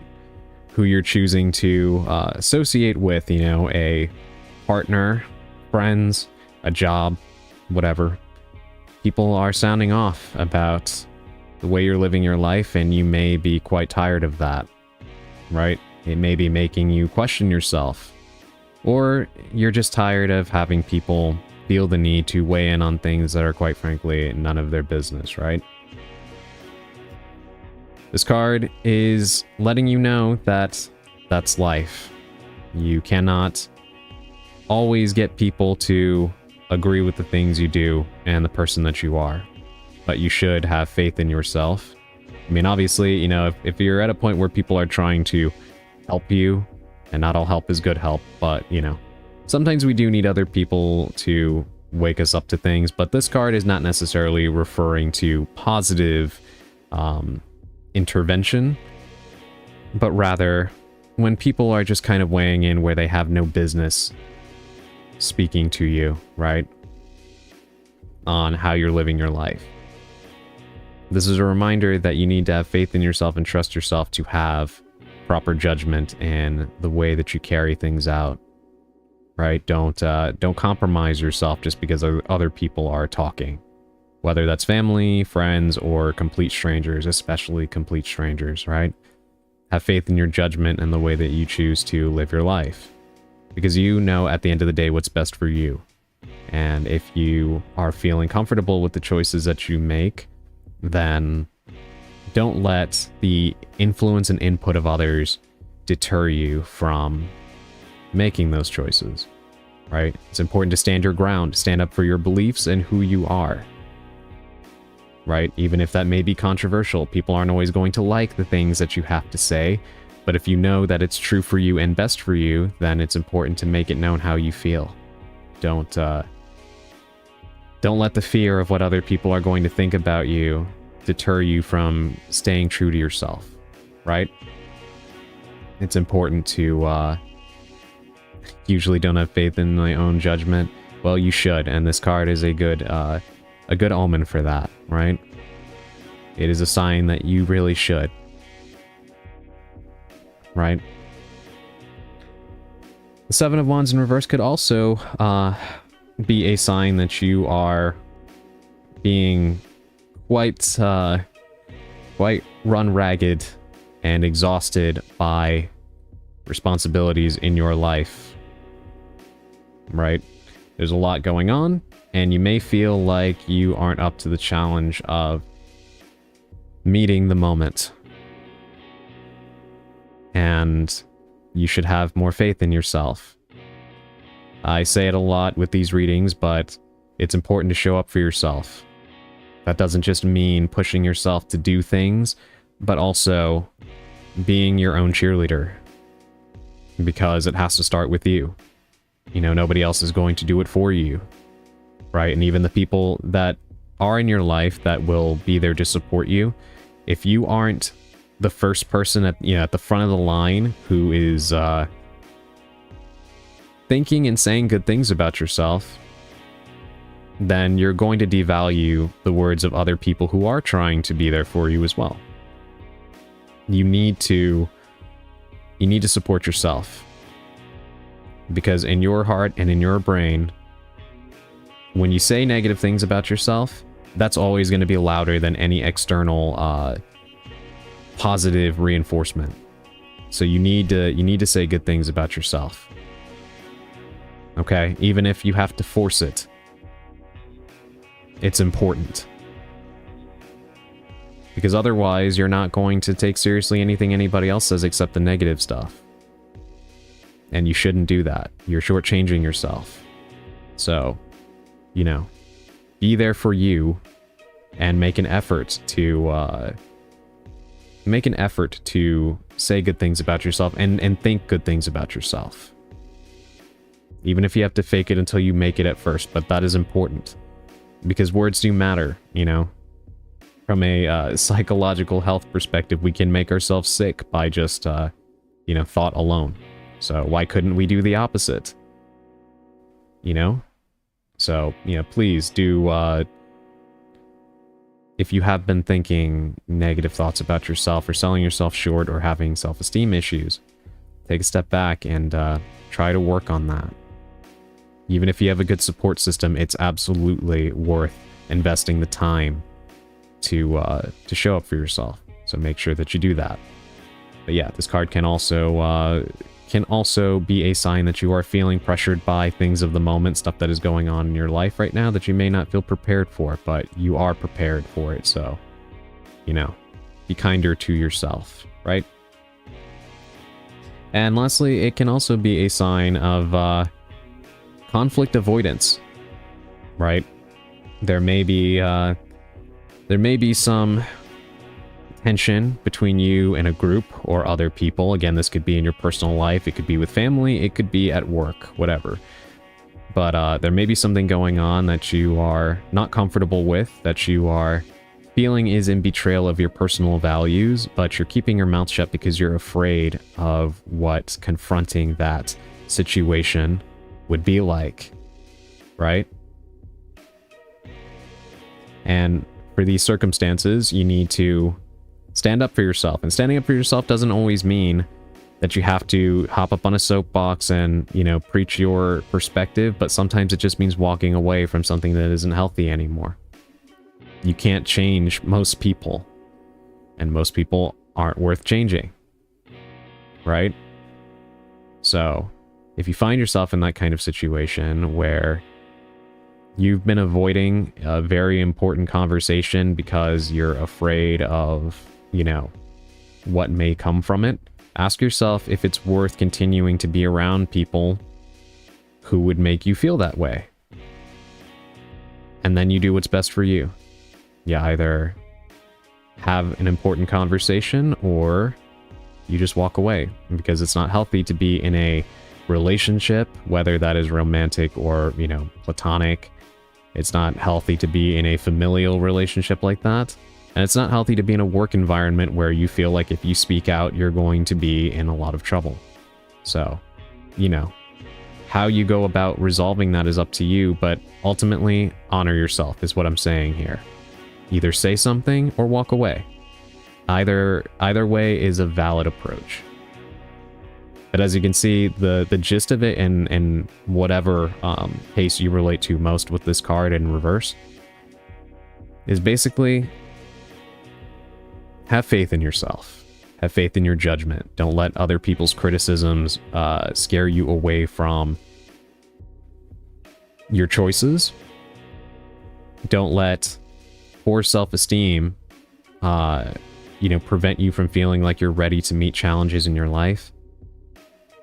And don't let a fear of what other people think or might, say or how they react to your honest feelings prevent you from doing what's best for you, whether that's speaking out or walking away from something that just isn't healthy for you.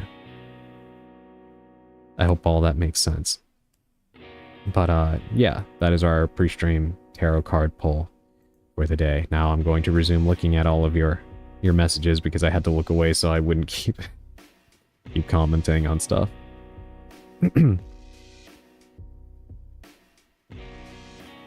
Finally, all those cheerleading outfits will come in handy. Yeah, you got the right idea, Callisto.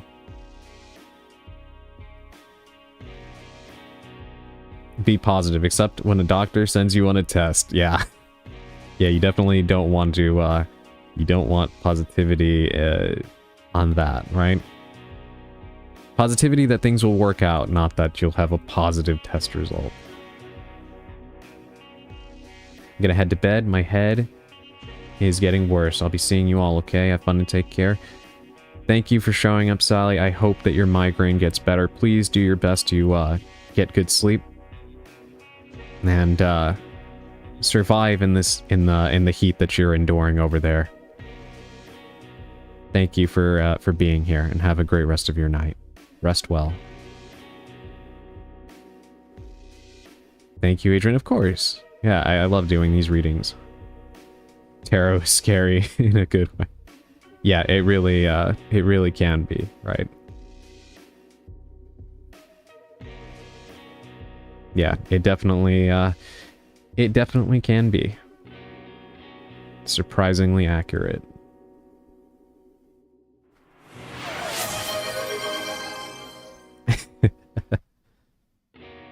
My jacket now belongs to Emerald.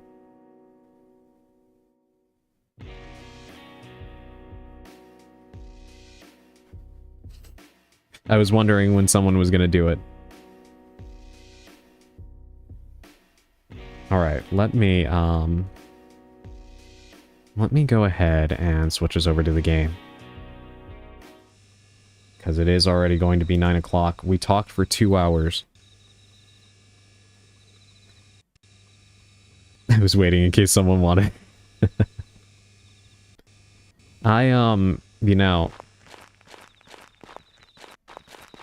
I've been wondering about the logic and, God, what's the word I'm looking for?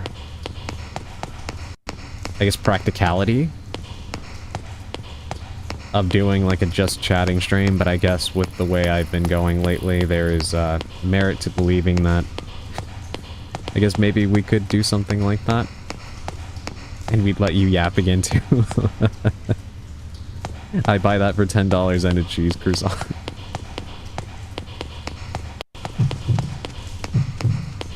I thought about doing that sometimes, but I didn't really think anybody would want to just sit there and listen to me talk, because again, I really don't think I have too much to talk about, but I don't know, I guess you guys make it rather easy.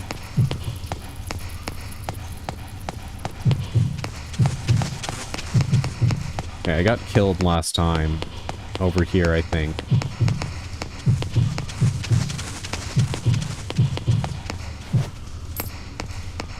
Okay, so there's nothing on the left side, right? Nothing is absolutely disgusting, by the way.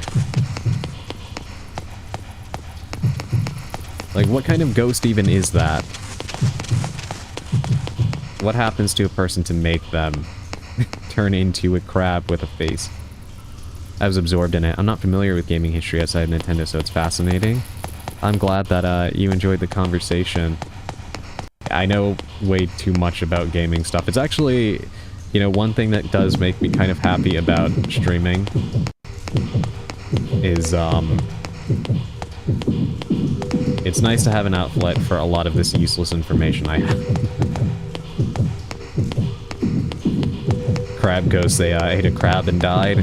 That's actually a good theory. Maybe it's somebody who, like, died choking on a crab leg or something. Alright, this is what killed me when I tried to go this route before. I'm not really sure how to deal with this thing. No, I love finding people who know about gaming stuff. Oh, that makes me happy. Ow. Yeah, at least all of that, information is going to somewhat of good use.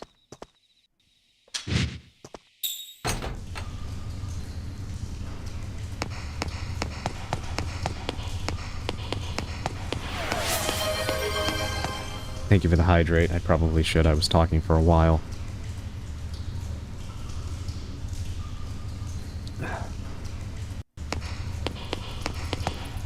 Oh my god. Thank you. I did not, in fact, make my Blue Sky post. But I did now. Thank you so much, Emerald. You are a lifesaver.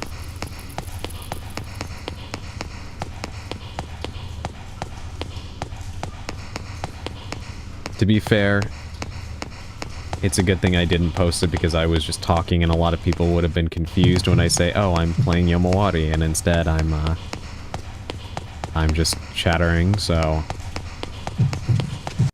At least now the post is honest.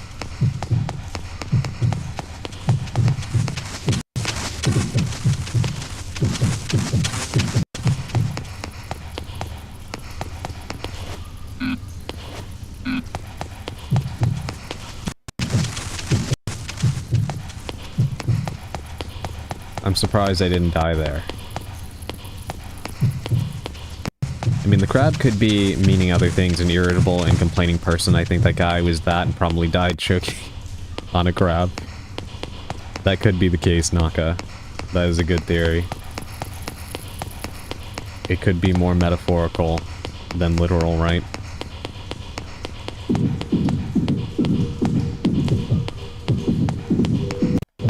I probably should have doubled back and went the other way, if I'm honest. I keep coming this way and it's not ending well.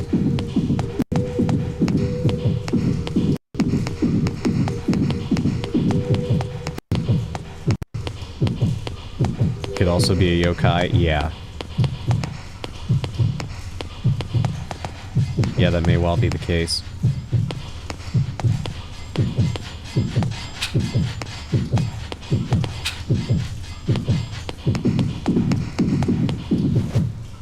Hey, that actually worked?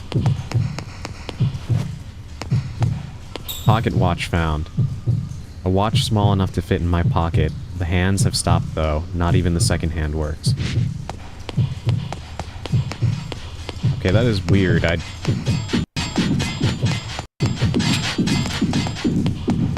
Yeah, it actually works. The paper plane. Huh. That is not what I thought would have stunned those. That's weird, but I'm glad that we figured that out at least.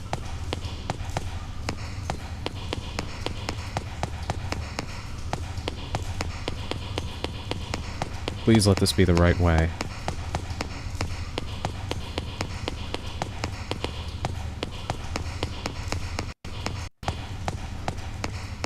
Imagine MA pulling a massive old book and trying to identify the type of ghost based on the behavior of the person behind it. I could see her doing that. That would be a really cool little, I wish we could make, like, animations out of stuff. That would be really cool. I'm so fascinated with yokai legend. Yeah. I love learning about different urban legends and, like, cryptids and stuff like that. Especially ones that are specific to specific cultures. God. Alright, thank God we just made a save.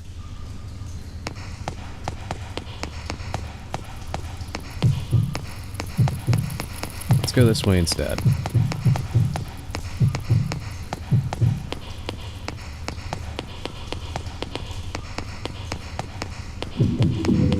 Whoa. Okay, I guess I better slow down since apparently there's gonna be surprise ghosts.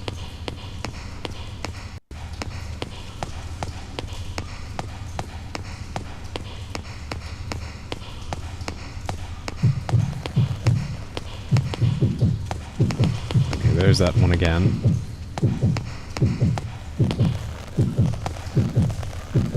Wait, he actually starts to come this way? Are you kidding me? Oh, that is annoying.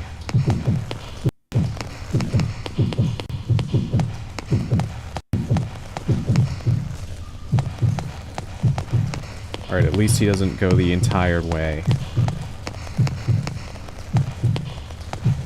Me too, I don't actually know them very well, just a few of the popular ones.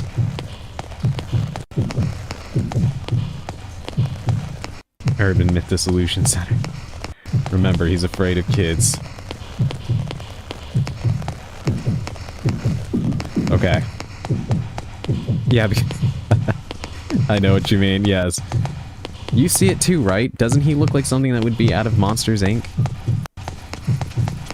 He really does, in my opinion.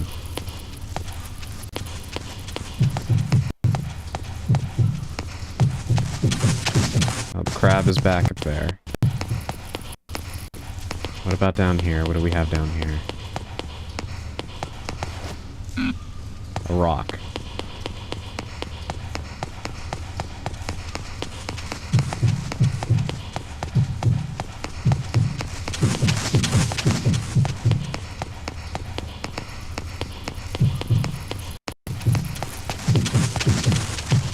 That was very, very close. I can't unsee him as anything else. I'm glad that you see it too. Oh god, this is,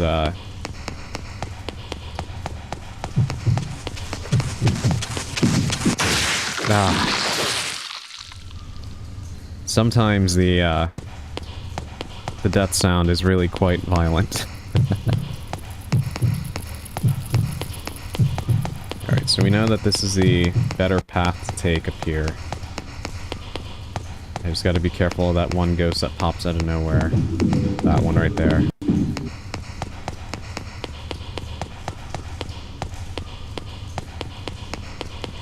Let's run.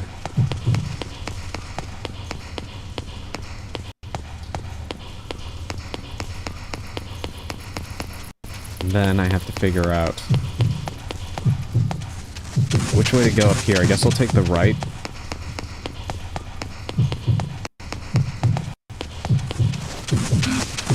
Just a garbage bag.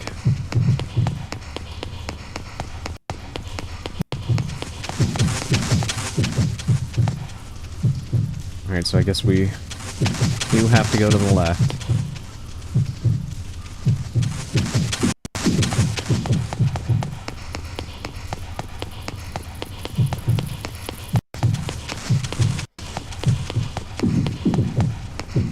Oh, great.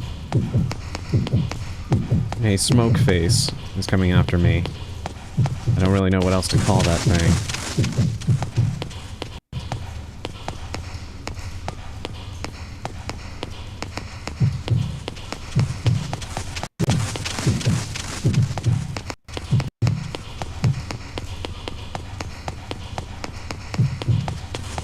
Alright, oh god.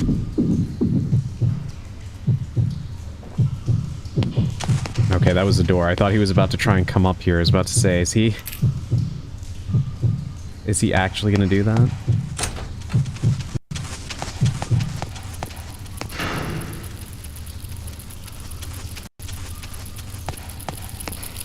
Hey, what are the rats feasting on? Is this a dead crow? Nah, crabs can't turn.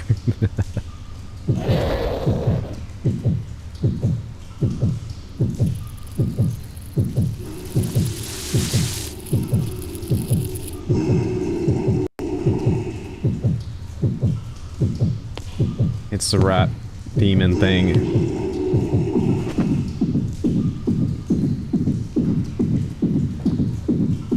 Not one of us. Oh god, there's... 3 rats.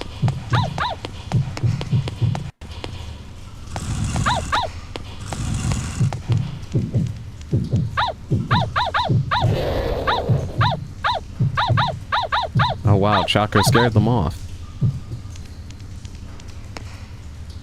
Good boy. Doggy. Did you save me? Yes, I do believe he did. Thank you.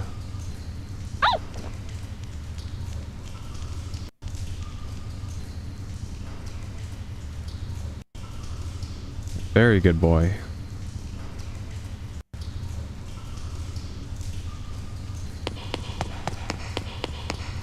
Alright, let's see.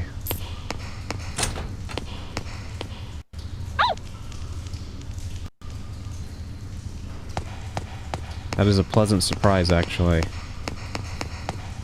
I think that's one of the only times that something has actually gone well in this place. Alright, are we finally back out on the mountain?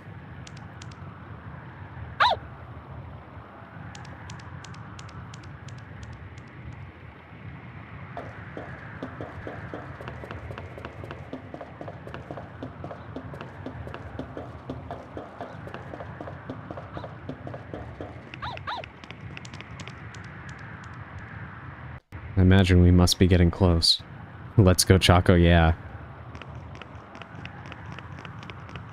Wow, look at that. Look at the way the camera just pulled the mountain into view. Crow?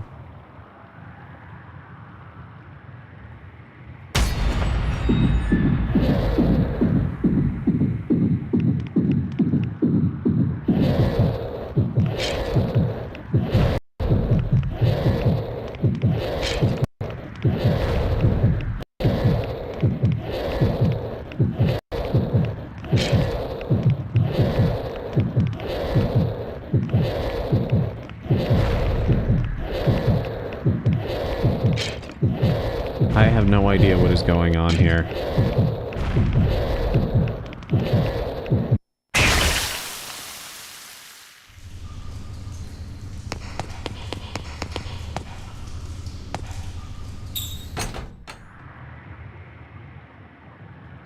That thing looks like a, looks like a Castlevania boss to me.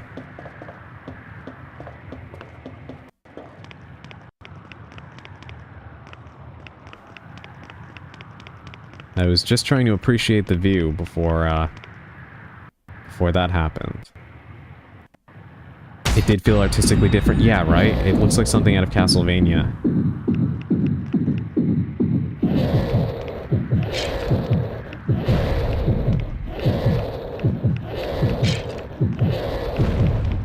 Like, especially one of the, DS games, like Order of Ecclesia.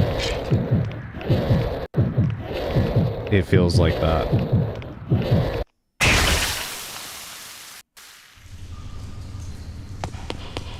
Thought I was far enough away from where its hand was gonna come down, but I guess not. Who needs a flashlight? Cheat it and bring a cat. They can see things that you can't.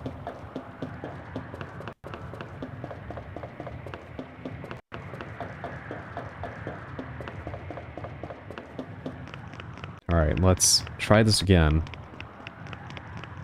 I don't know if I'm supposed to do something to it. I'm assuming that I'm just supposed to kind of inch by on the bridge here. But I'm not sure because it really won't move its right hand. Or I guess technically it's left hand, but you know what I mean. The hand to the right of me won't move.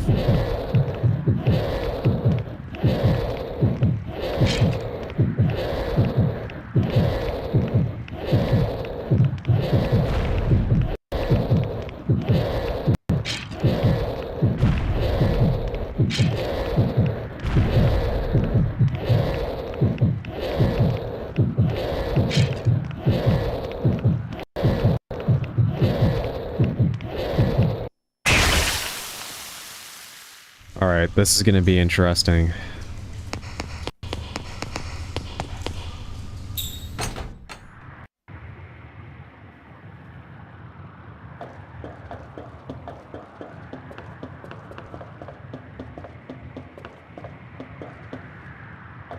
And see what you got there. Or what got you there. Yeah, I don't even know what happened. Thought you were away from both hands? Yeah, me too. I think the hands just probably have a pretty unforgiving hitbox. I don't know if I have the right idea with, like, moving back and forth, or if maybe I'm supposed to try to run forward when the hand raises on the other side, but I don't think there's enough time to do that with how fast it comes down, so I kind of feel like I am supposed to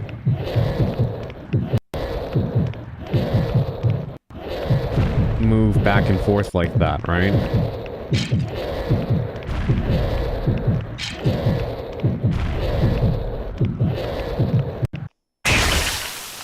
Oh my god, you really can't even let it just graze you. Which is the same as any other enemy in the game, but it is always kind of ridiculous when something in a video game kills you just because you touched it. Like, something that always pisses me off in games is when there's, like, spikes, and you touch it from the side where you wouldn't get hurt because you wouldn't be touching, like, the pointy end of it, and you still take damage. That's always ridiculous to me. Feels like Left 4 Dead, and the jockey hitbox is totally wrong. Oh, yeah.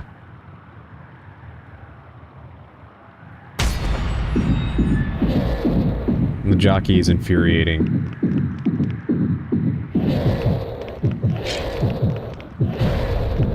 Like, I understand it's one of those video game-isms, especially for a game that has a damage system like this, but it is kind of ridiculous when, like, you know that that wouldn't actually hurt, but you die anyway. Especially in such a violent manner. It's so totally disproportionate.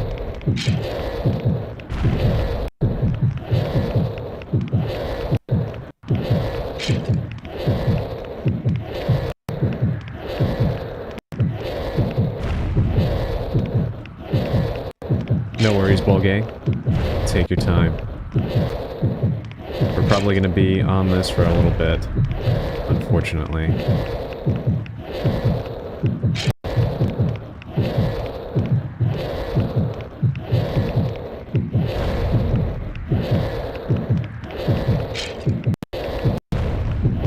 Okay, I think what I'm going to try to do, since this doesn't seem to be doing anything, is when it raises that right hand, I'm going to try to run forward. When it has red eyes, though, because when it does it without them, the cycle is way too short, see? And we'll try that.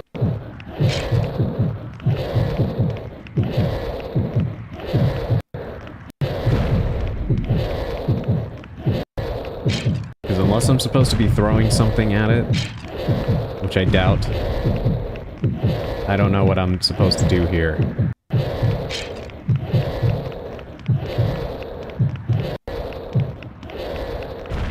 Yeah, okay. That's what we do. Oh!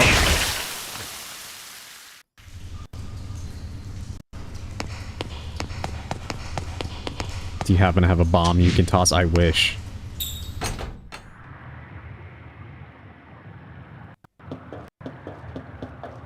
Well, at least we know what to do now, right?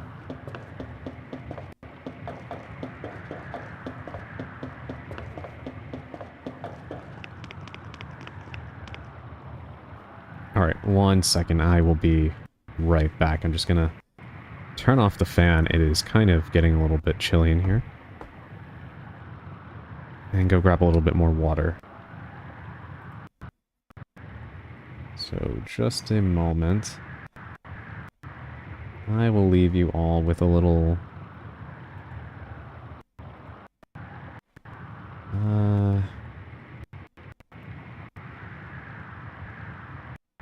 Where is it? Which one am I looking for?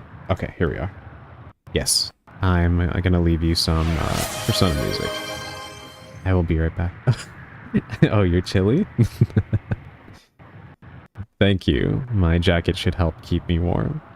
I will be right back.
Alright, I am back. Thank you for waiting. I apologize about that.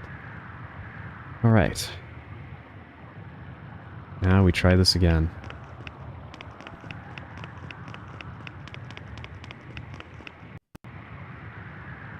Hey, Ginaka.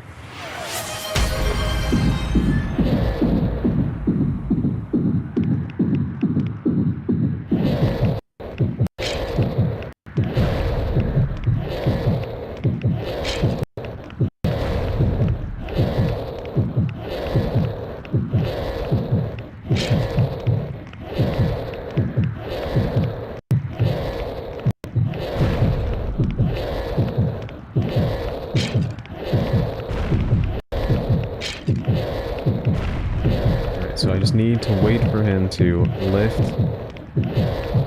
Yeah, that one right there. There we go. And then we want to walk because, yeah. Appear out of thin air.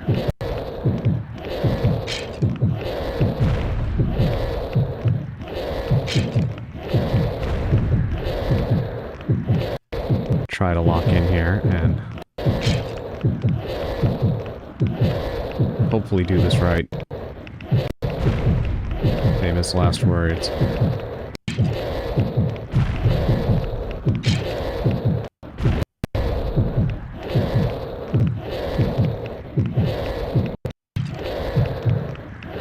Alright, go, go, go. Time to run, time to run.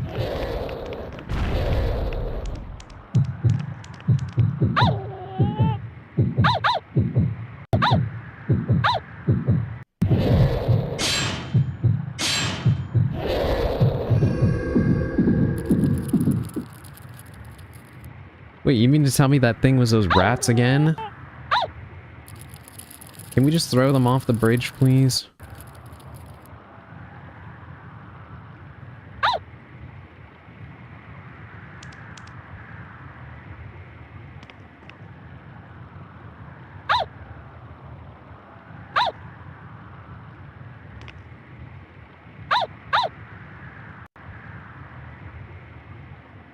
Thank you again, Chaco. Oh, I guess Chaco's gonna stay here and keep scaring them away. Please do not die.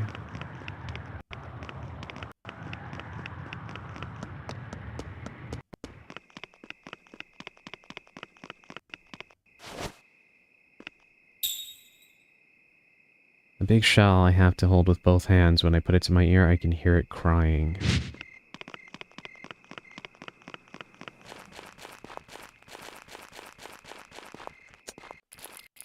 These things again.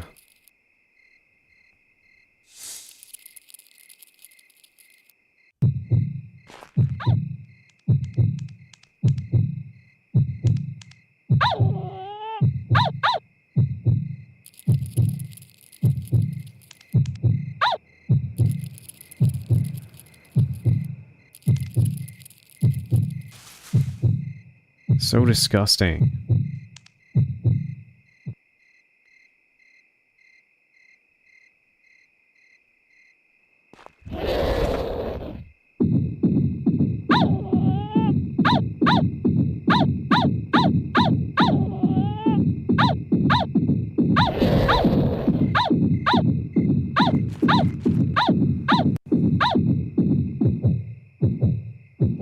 I'm not afraid anymore.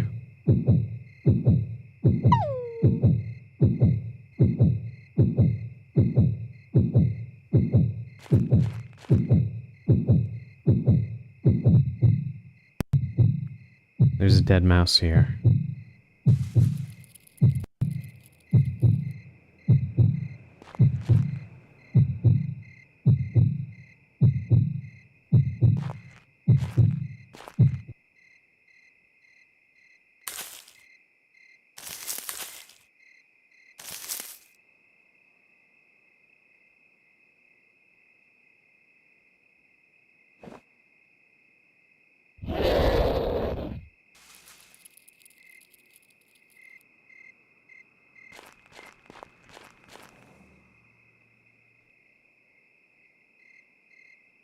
I have sharp teeth. Oh, God.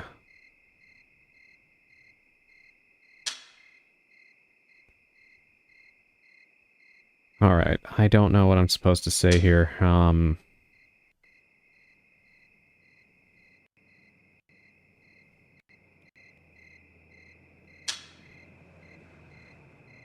Yes.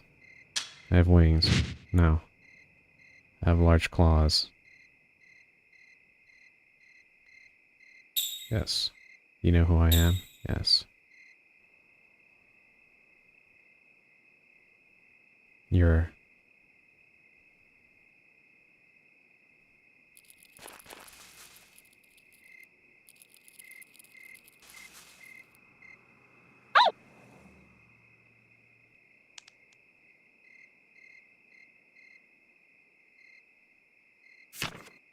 I'm very confused. I don't understand. I don't want to see ghosts, but if I can't see ghosts, then I won't be able to see Yui either. How did it end up like this? After I find Ghost Yui, then what do I do then? That is a good question.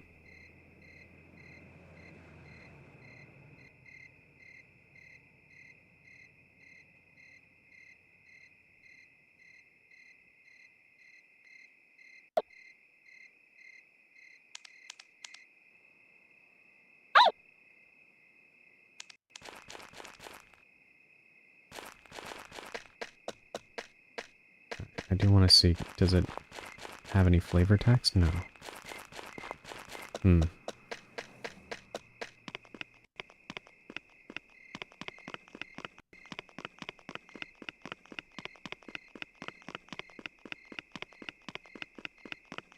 Hope I'm going the right direction here. Okay, it seems like it.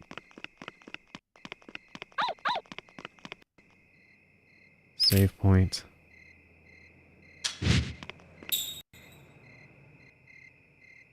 Alright, that was the dam we just crossed, right?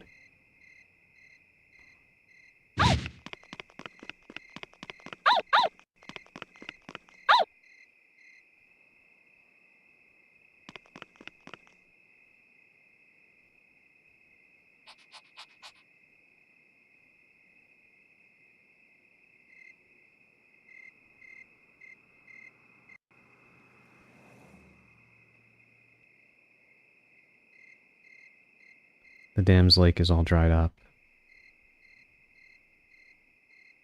I should be able to go straight to the mountain now. Let's go. Hopefully this is the end. I say as... I guess some other monstrosity is about to reveal itself, right?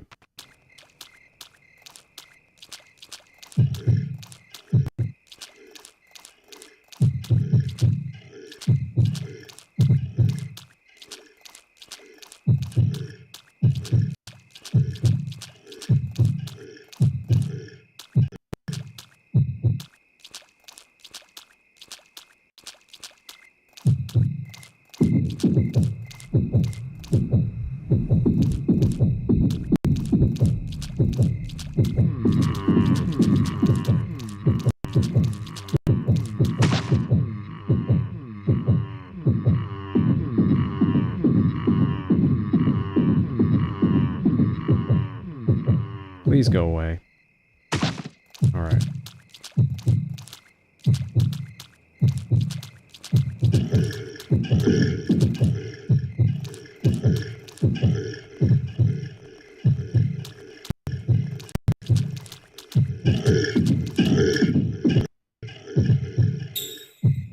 I have a bit of a headache, so I'm going to lurk and listen, but I'm cheering you on. Thank you so much, Emerald. Yeah, please take care of that first. I'm sorry so many of you are dealing with headaches and migraines. Yeah, please do take care of yourself, and I hope you feel better, Emerald. I hate to hear that.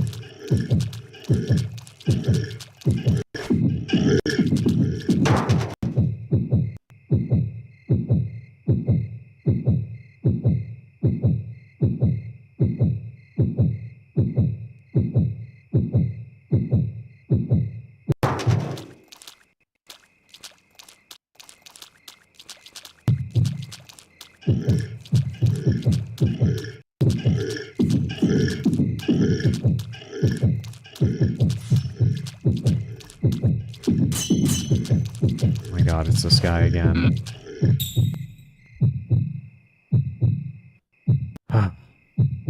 Alright,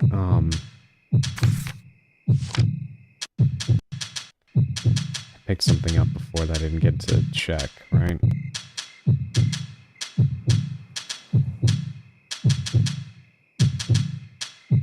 Part 4. It's a weird and small part of something. I can't even imagine what shape it was originally. I wonder what part it is. It's like a little fan.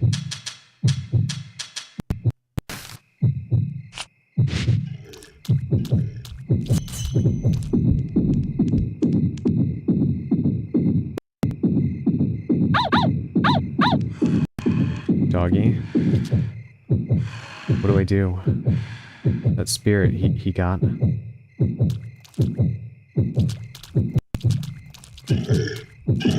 Go away.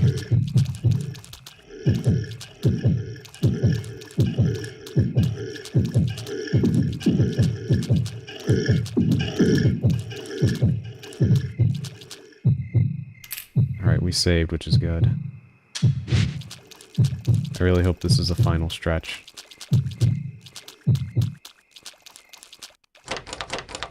Looks like it's locked.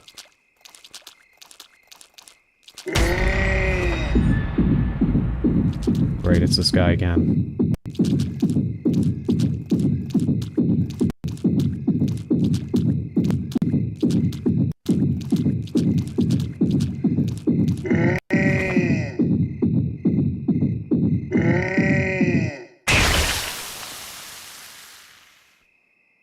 It didn't even give me a choice there.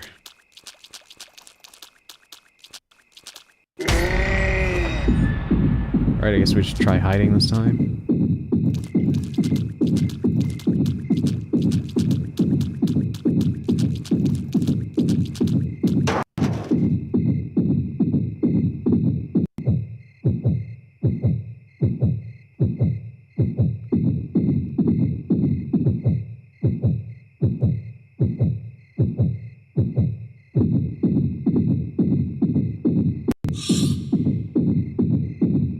Great, something else spawned as well.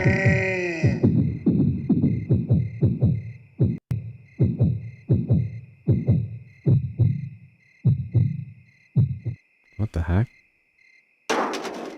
Did Mr. Kotowari get into a fight with that thing?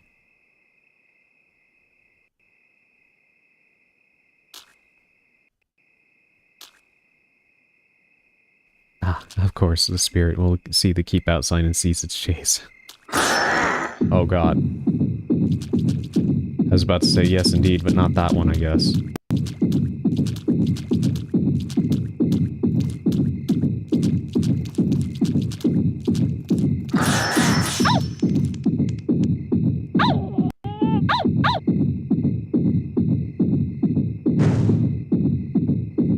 I wonder what it is about Chaco that scares the spirits. I don't know what it is, but I'm grateful for it.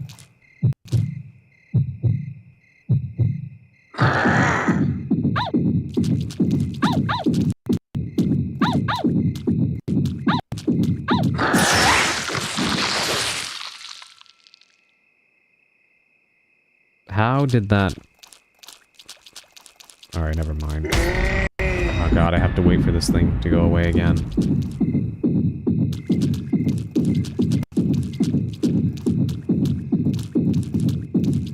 Yeah, this is why I'm saying I kind of hope we're in the final stretch of the game, because while I am quite enjoying it, there are some more, like, scripted sequences that are happening that are very long in between, like, between moments where there's no save.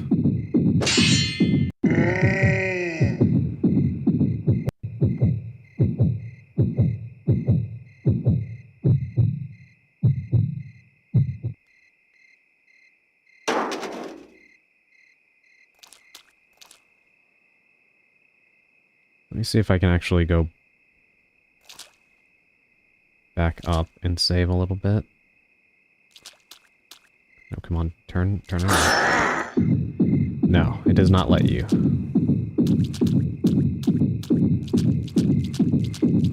Does not let you. So we just need to figure out what we're supposed to do here. Guess maybe I just gotta hide again.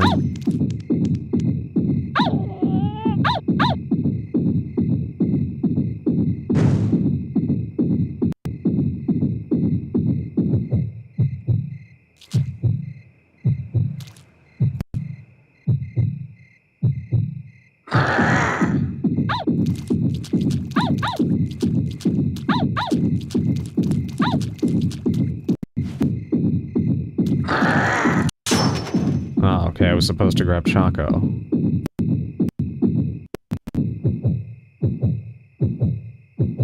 Oh, so I guess the death before was actually Choco and not me?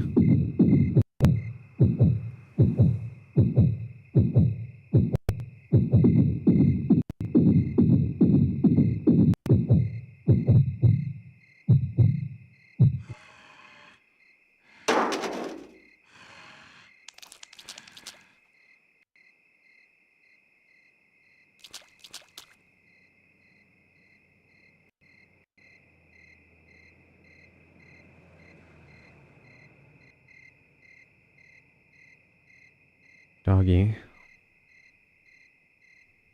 I promise I will bring Yui home. You go. Run.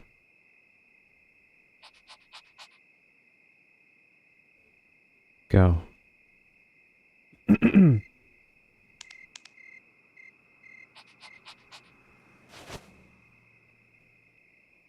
Please.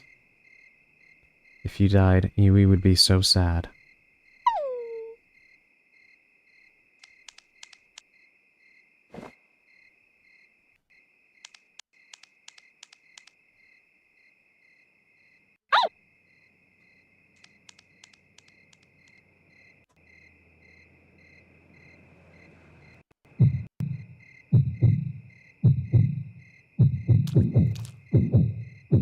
I won't let you get killed too.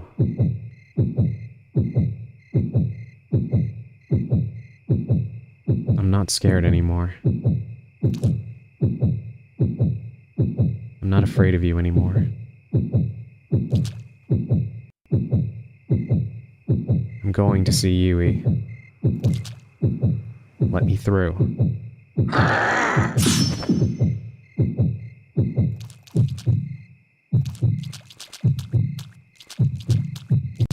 I don't have any...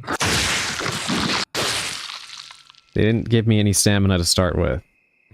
And they start me all the way back here.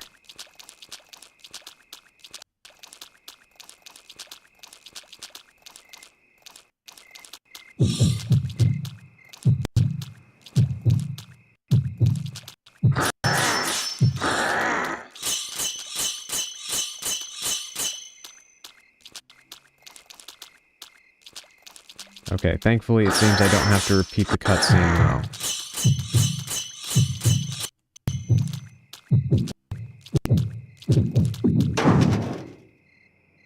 Was that your Discord message, by the way? No. I don't think so. I don't seem to have any Discord messages.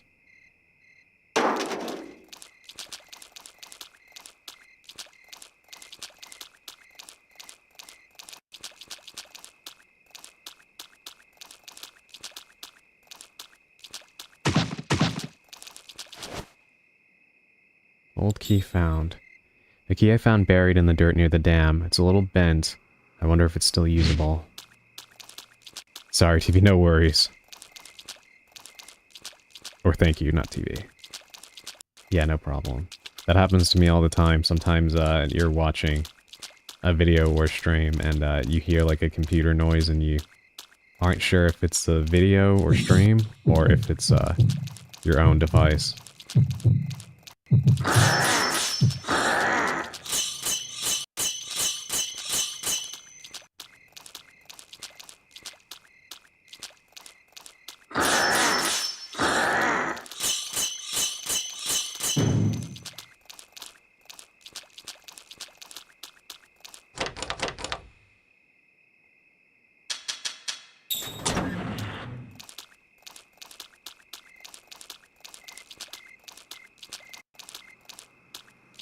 Well, we got in here now.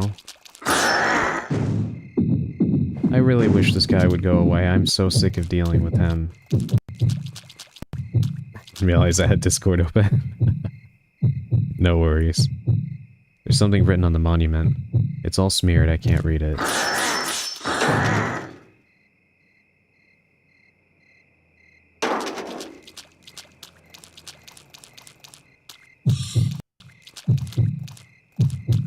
Unfortunately, that did not make him go away.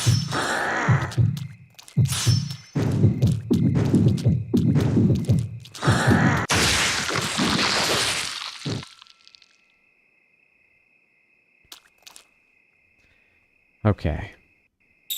Let's see. Do I still have the key? Yes, I do, so I don't have to repeat all of that.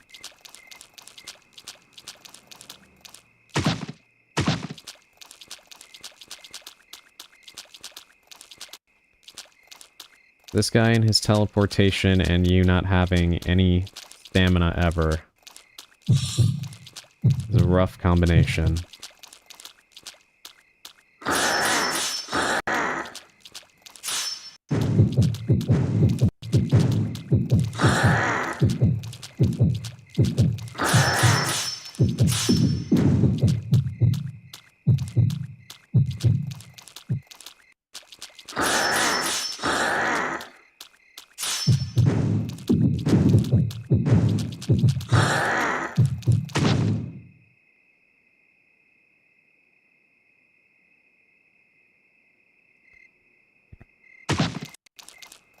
I don't even know what this thing is supposed to be from a ghost perspective, like... Rubber duck found. A fun rubber duck that squishes. I bet a whole tub full of these would be a lot of fun.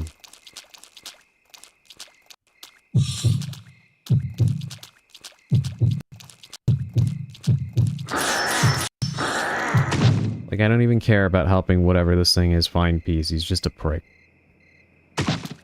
Just go away.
It's an old monument. The readers are barely legible. At this shrine, we hold festivals for our god, Wadi. Oh god, this is where he's from. This relationship was merciful, saves the distressed people. If you cannot endure, God will save you. I can't read anything past there. So this is where he's from, right?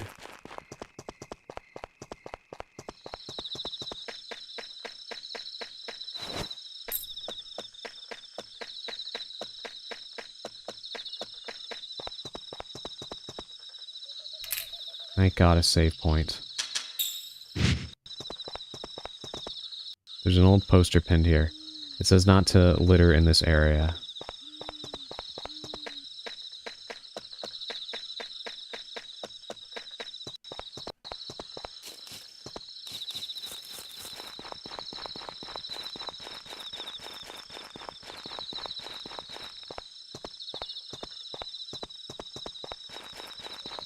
Are those Pocky boxes? So are you going to tell me that the reason why this guy is going bananas trying to kill us is because people just threw shit at his shrine? And that's our problem when we've never been here? Where is this? There's a shrine here.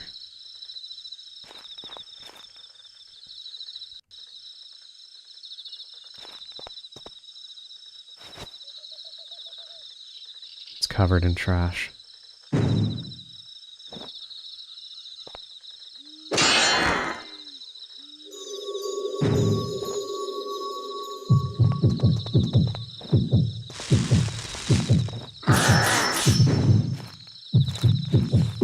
Oh, there's multiple of him now. Wonderful.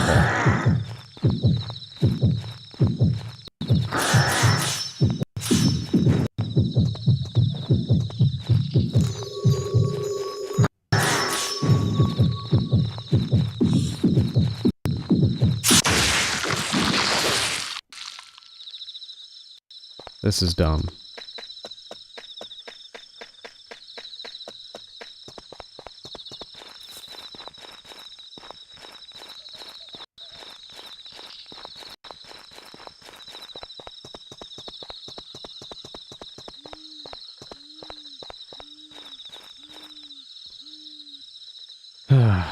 So, he's mad that people littered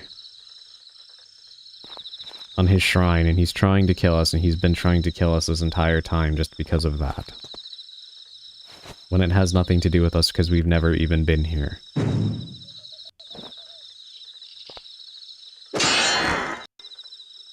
Unreal.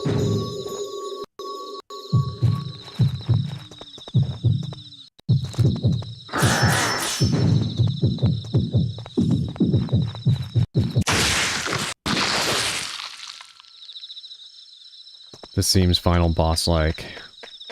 You can do it, I hope so. I hope this is kind of like the final boss, because I'm so tired of dealing with this guy. You put it that way. Yeah, it's so dumb, like... We're literally saying, where is this place? Like, we don't recognize it. We've never been here. It's not like we were the ones coming to the place to throw crap on the ground. And I could understand more if we came up here and he started attacking us because, you know, oh, humans are all the same kind of thing. But he's been stalking us from, like, near the beginning of the game, trying to kill us. When we haven't been littering. Like, what is the personal beef with us? What is going on?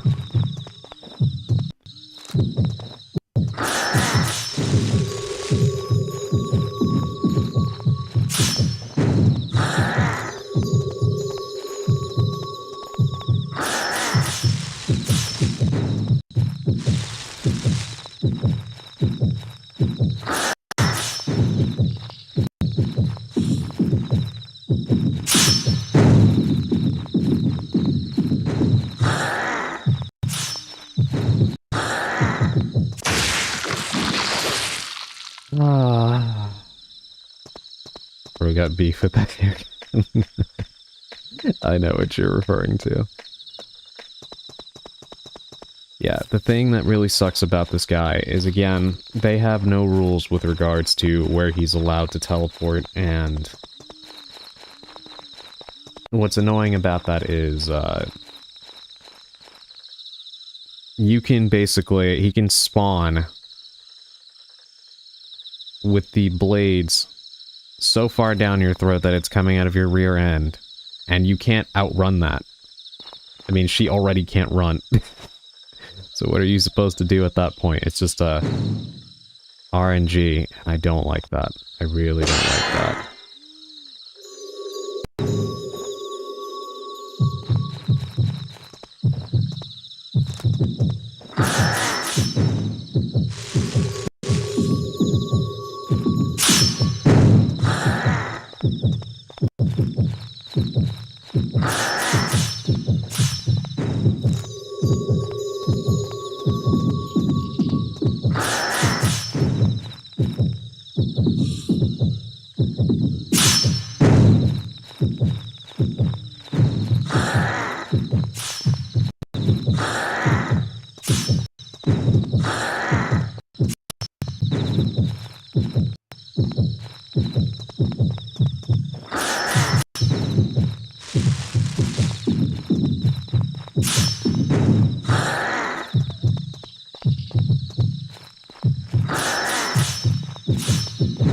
Like, I'm trying to clean your shrine, can you please fuck off? I'm trying to do you the favor.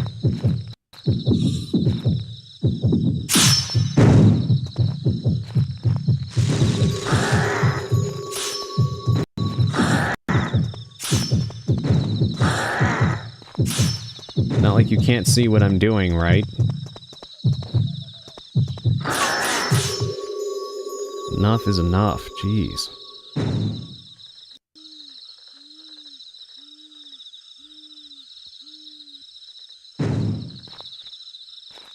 Are you happy now?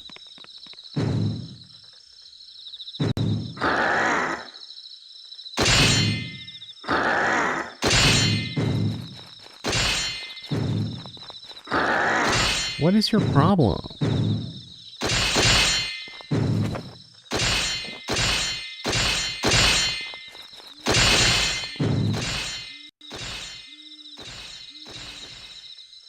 Plot twist, he's a yokai of littering you, so you undid his work. That would honestly be funny. The empty place. I'm somewhere I've never been before. I could never get here normally all by myself, but I promised that I would rescue Yui and her puppy. I have to keep my promises.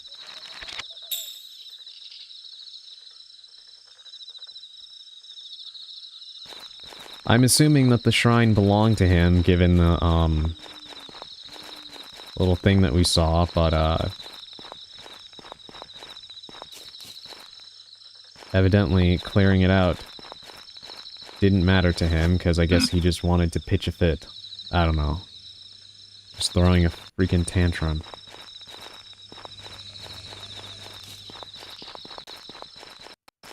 And I have no idea where I am right now.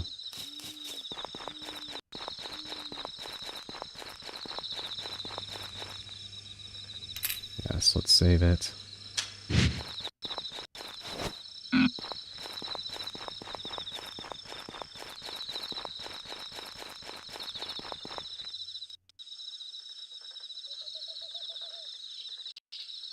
Bro is Mr. X, basically Mr. X. Yeah, except the X is made of scissors.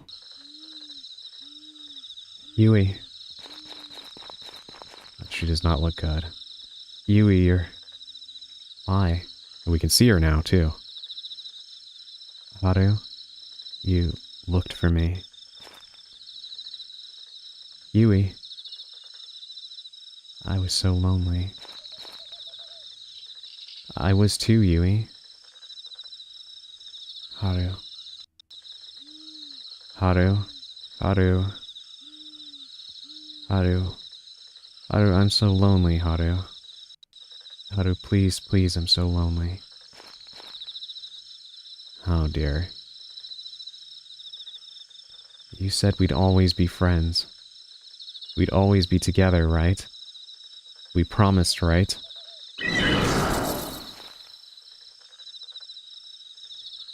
Well, if this isn't some kind of, imitation ghost, then I guess Sally was right. Always, always, always, always. Oh, this is...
I don't actually know if I'm supposed to,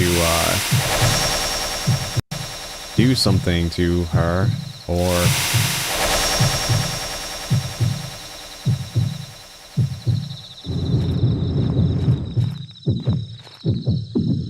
God, please don't just hit me. Like, is this endurance or... Oh.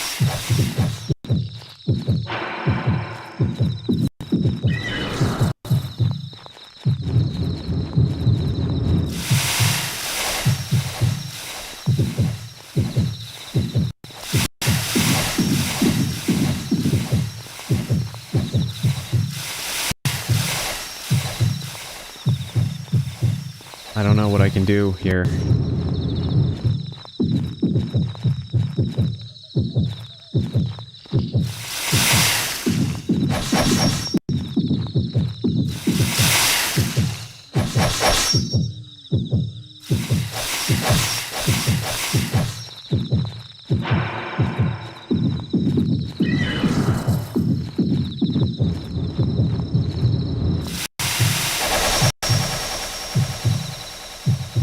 Very close. And it becomes a Toho Project game. Yeah, that is what it feels like right now. Wait, are you done? Wait, it didn't even let me interact. Oh my god. Alright, so I guess we wait for the brief moment where she returns to her normal self.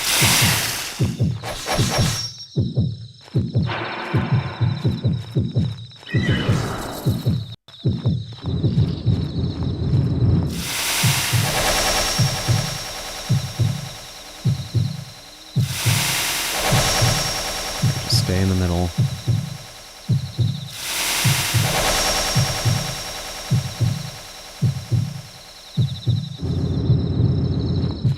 Are you serious? They give you like 1 second.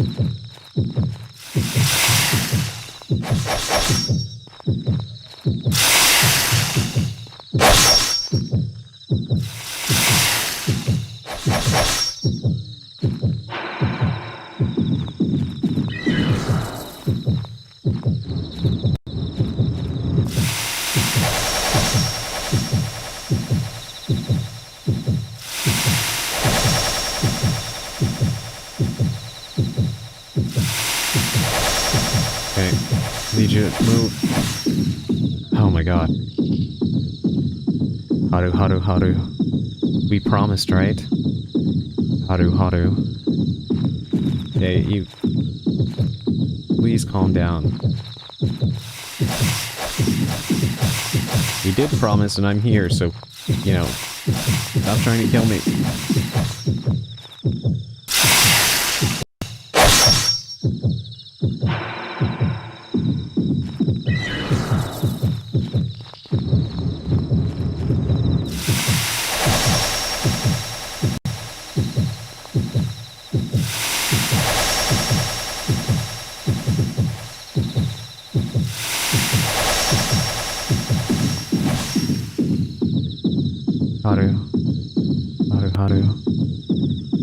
Haru, I'm so lonely, Haru.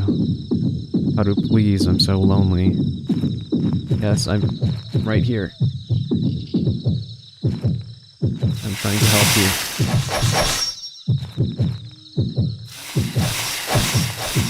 Oh god.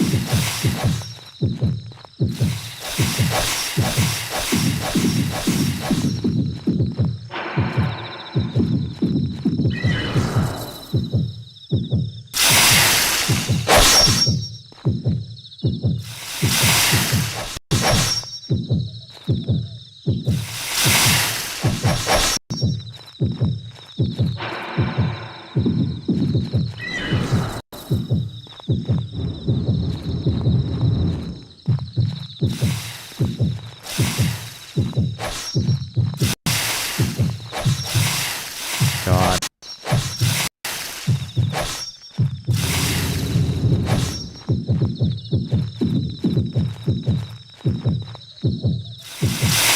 So locked in. Yeah, I am right now.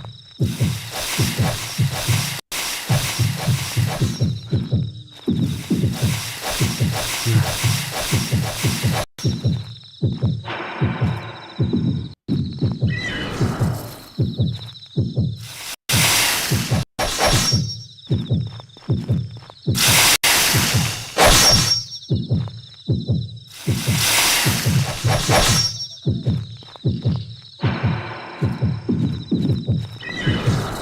on.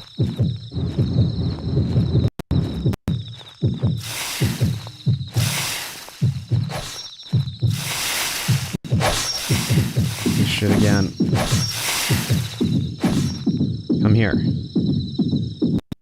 Taking forever. Give us you. I know, right? God. Haru.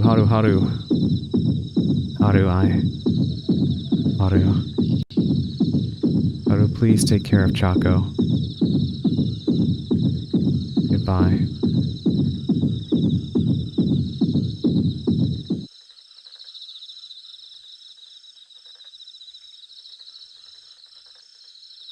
Yui's ribbon found.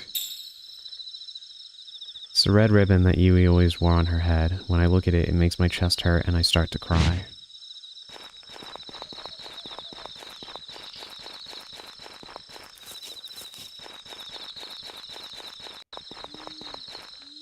It's an old sign. In the mountains, do not answer the words that you may hear. No matter what you hear, ignore the voices. What does that mean?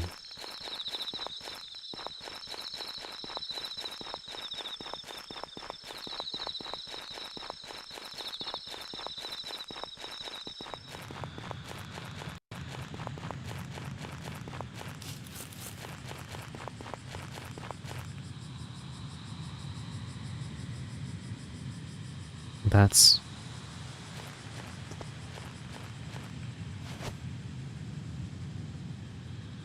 On top of a small grave, there lies a neatly folded paper. Ah, Yui's letter. I should read it.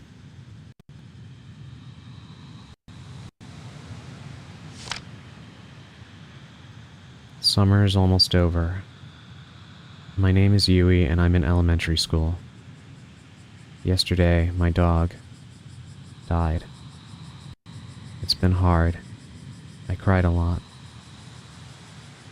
First my dad died, and then my mom started acting weird. That's why I depended on Haru so much. If I could have stayed friends with Haru, I would have been fine. But when summer ends, Haru is going to move to a town far away. All the things I love are leaving me.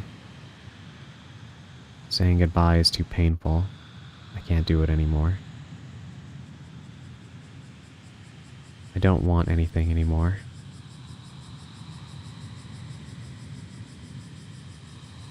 Picked up Yui's will.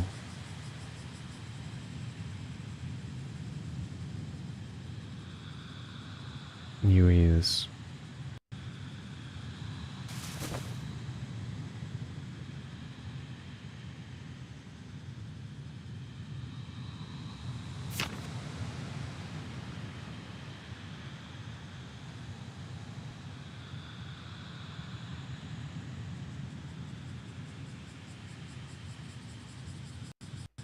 It's hard to see. You can kind of see what it says there. I was able to meet Yui. Something something me would be... I think that says leaving. And then of course at the bottom, all my fault.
why it made me do that.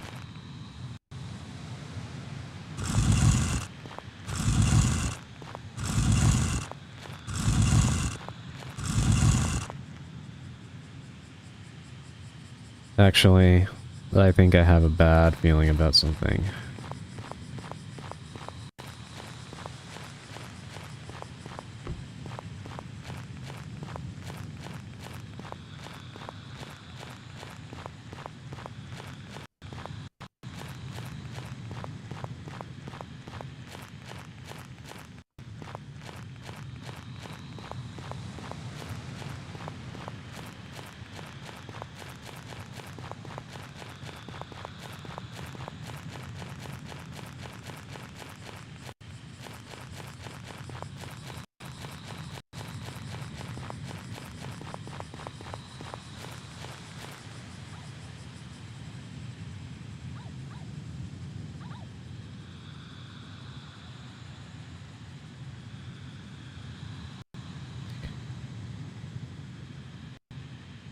Yeah, exactly.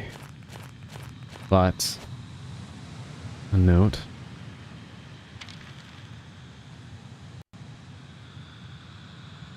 Tomorrow is fireworks day. I promised Haru that we would go. Haru is going to move away. But one day I hope that I can see the fireworks again with her. Even after she moves away, I'm going to write her a bunch. Maybe next summer I'll see Haru again.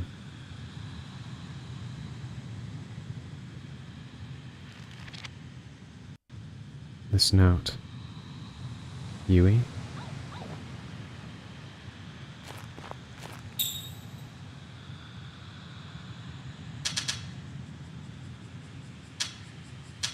So, the paper scraps we've been finding have been from her as well.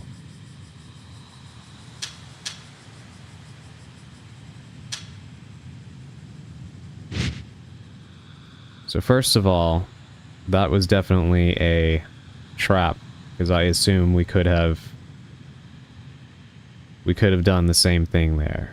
And that's what I was afraid was going to happen. But we're hearing Chaco now. Come to me. No. Keep moving. It keeps trying to make me go backwards. Please do not go back. Shut up. Please come here. Fuck you. No. Come to me, come to me, come to me. No. Just a little further. The answer is no.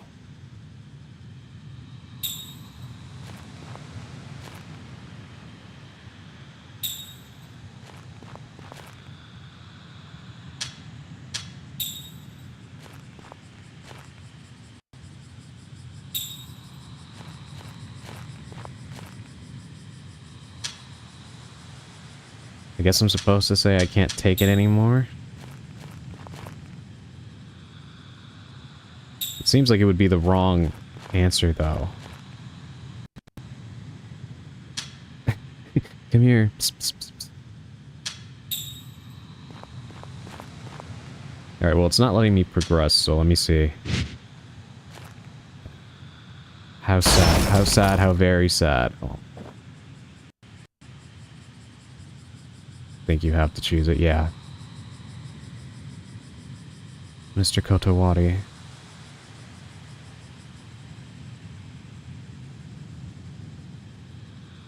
I can't hear the voice anymore. Thank you. Thank you so much.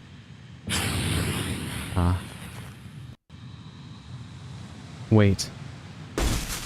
Oh, you finally did something that helped me. Why? Why did you save me? Because I called for you?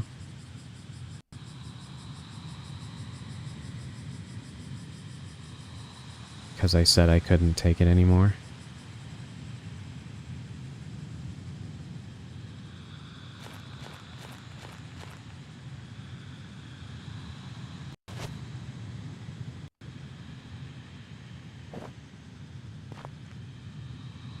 Relationship scissors found. Big bright red scissors. They're very sharp and it looks like they could cut my arm easily.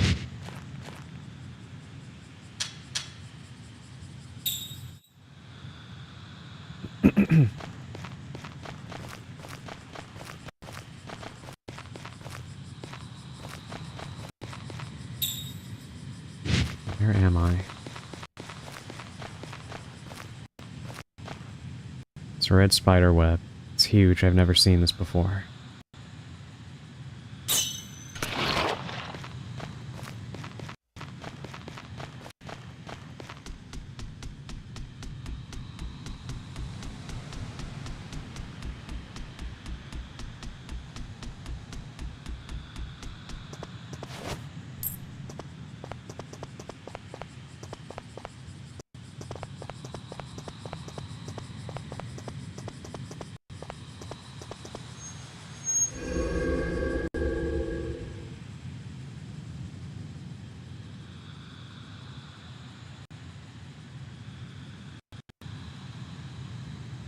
Welcome back, Volgay.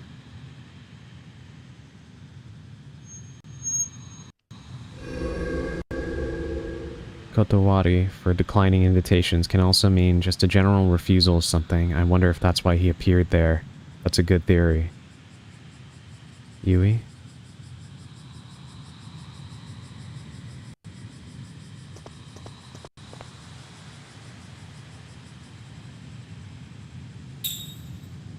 It says, I can't say goodbye tomorrow. I can't say goodbye to Haru tomorrow. I should tell her. I'll tell her we should meet again.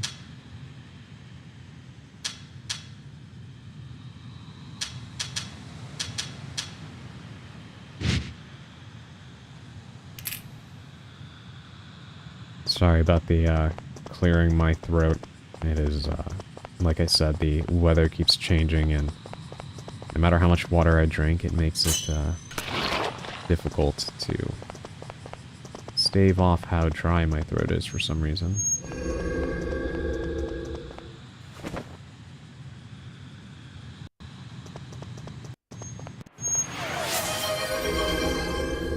Thank you for the hydrate.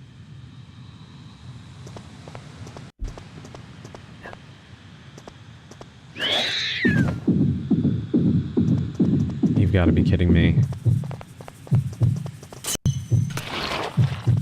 After all of that.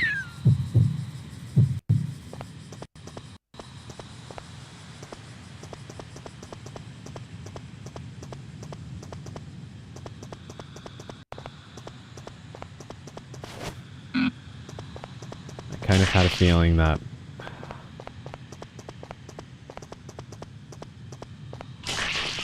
we would be dealing with a spider with these, webs all around us.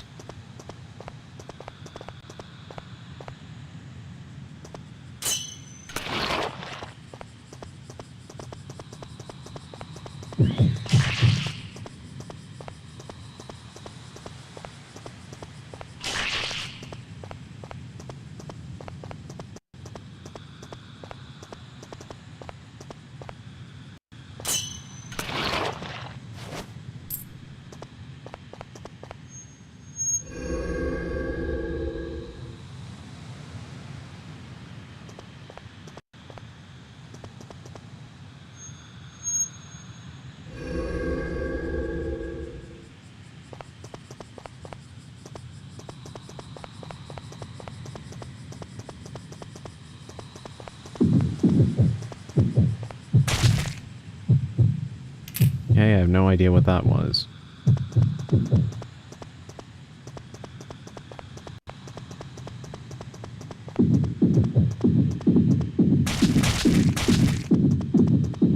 Those like falling bodies, or they keep disappearing too quickly for me to see. Yeah, disgusting, disgusting, disgusting.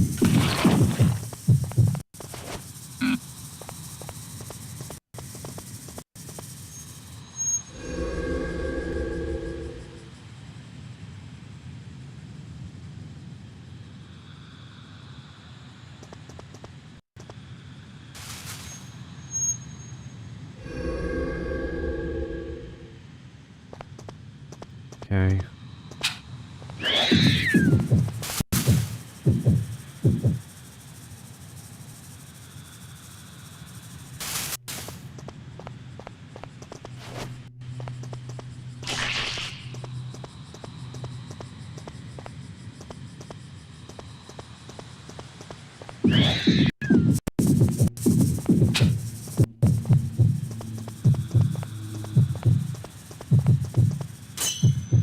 Okay, so the rocks do seem to be somewhat effective towards them.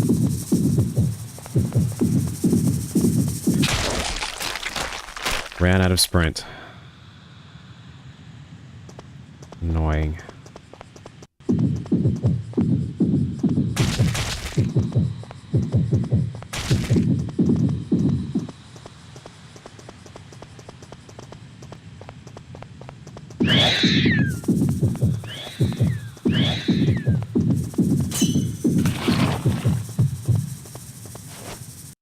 These things are completely, utterly disgusting.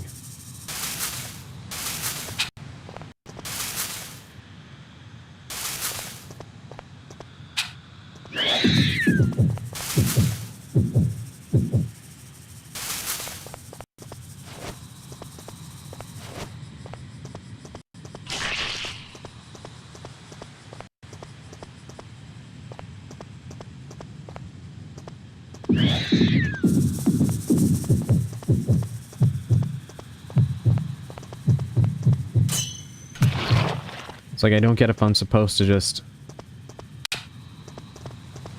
throw rocks out as bait or something.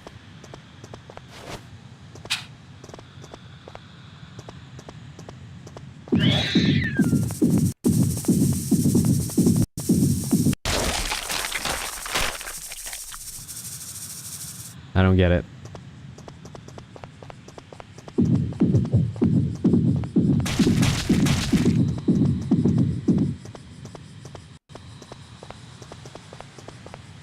It's like we have the one sequence there where we watch Yui throw the rock to bait him, which seems like it would be a mechanic, but it only seems to really be applicable on this part right here.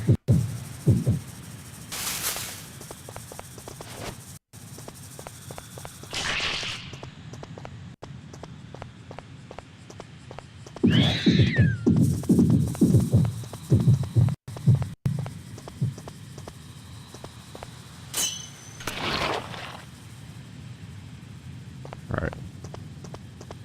Let's just make a break for it as fast as we can.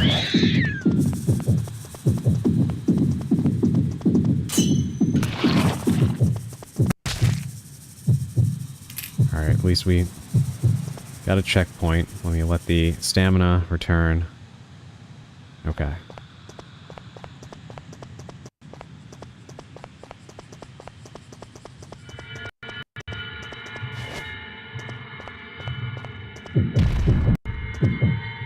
Oh my god.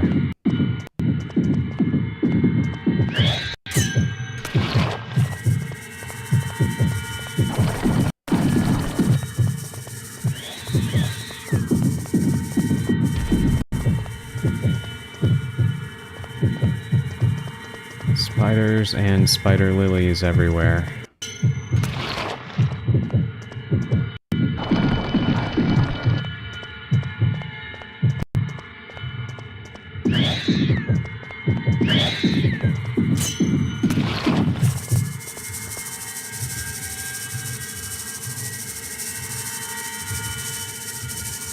I gotta take my son to the beach now, thanks, Pragmata. Oh, was he watching you play and, saw, like, a beach environment and wanted to go?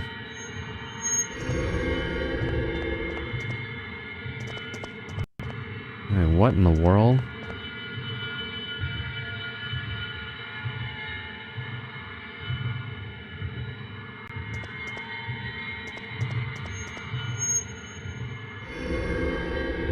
Expect a comically large spider mother, probably.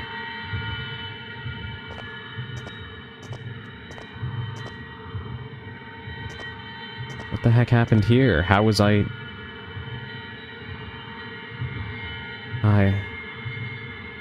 been to this place before. And then Yui and I... Yui.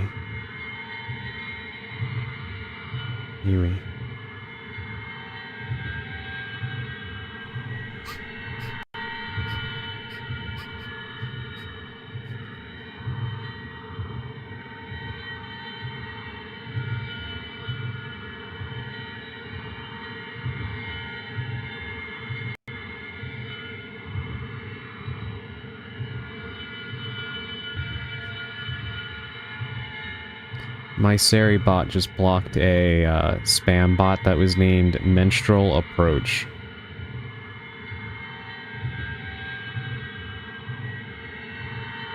I have to keep moving.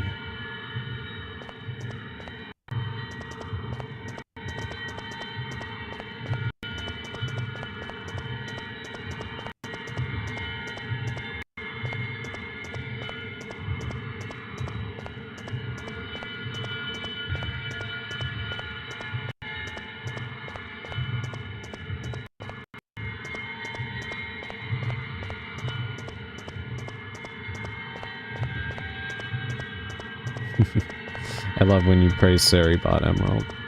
It is indeed a good bot. Oh, this is just mean. Come save me. How sad, how sad.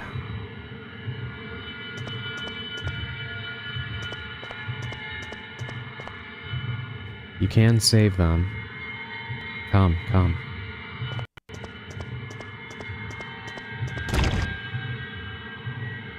Come with me. How sad, how sad.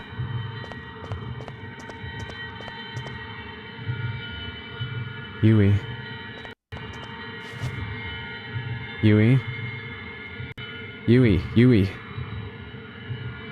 wait. There's something I want to tell you. How sad, how sad. Come with me. Come to me. Come here.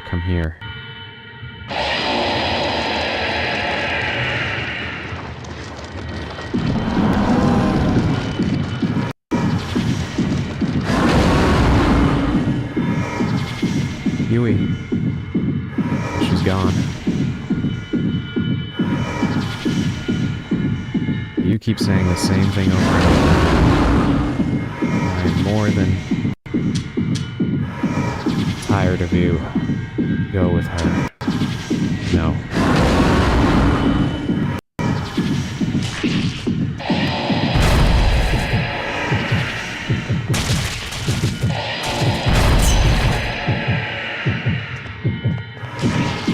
Don't move. Yes, like I'm gonna listen to that.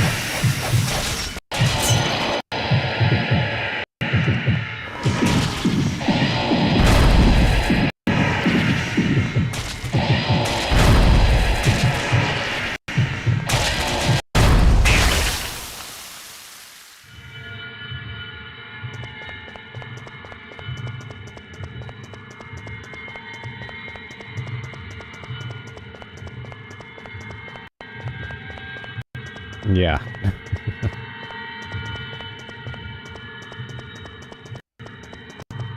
Sorry, catching up on the chat, no worries. I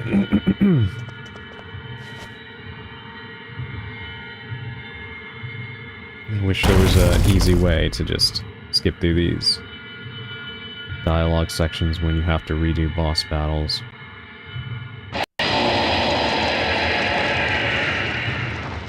Hey, welcome in, Alandria. Don't even worry about it. Welcome in. I hope you're doing well tonight.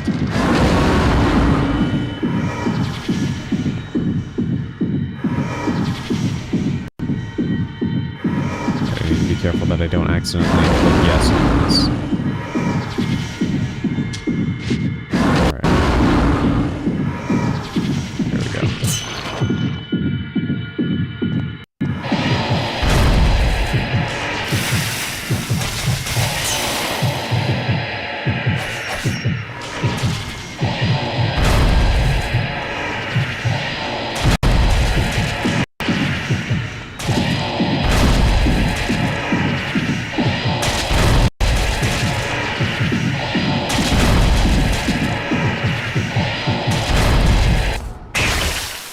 Oh, that is so annoying.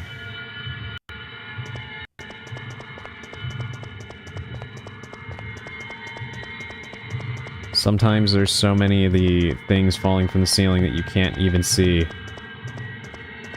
a little circle beneath it.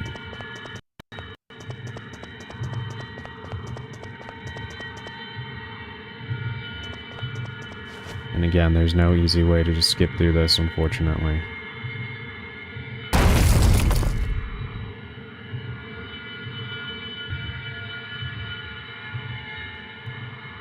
But so now I know you can't go all the way to the right. You hit a wall, right? So I don't know what I'm supposed to do after I cut these two strings, unless there's one on the far left, maybe? We'll see.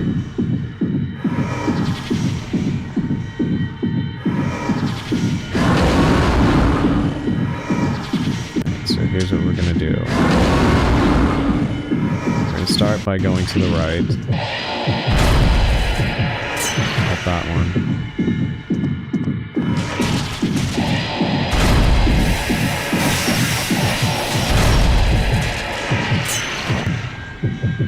Do that. Okay, yeah, there's it.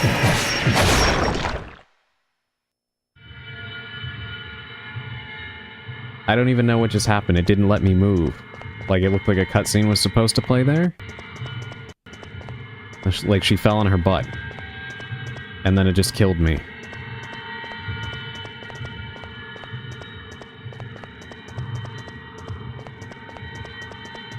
So I don't know what just happened there.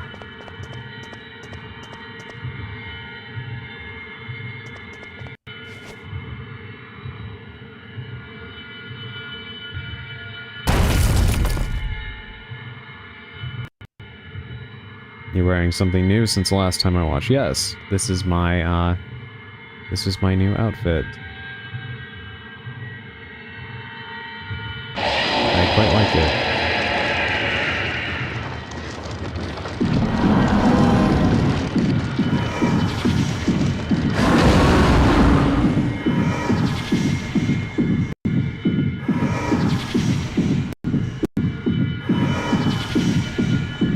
How are you liking it? It's very smart. I actually like it quite good. Yes, I did a whole debut stream for it and everything.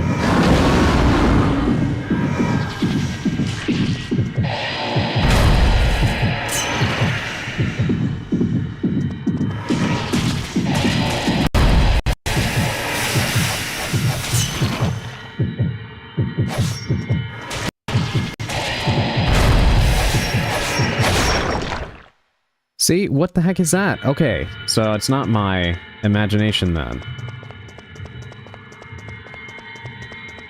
I can't get close to that one. It just kills you automatically when you try.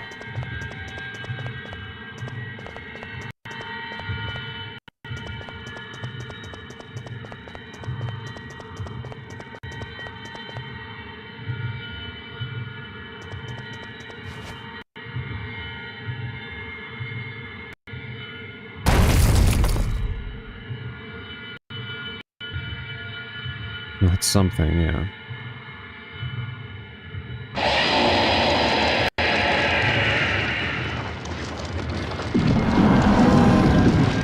Alright, so you know what?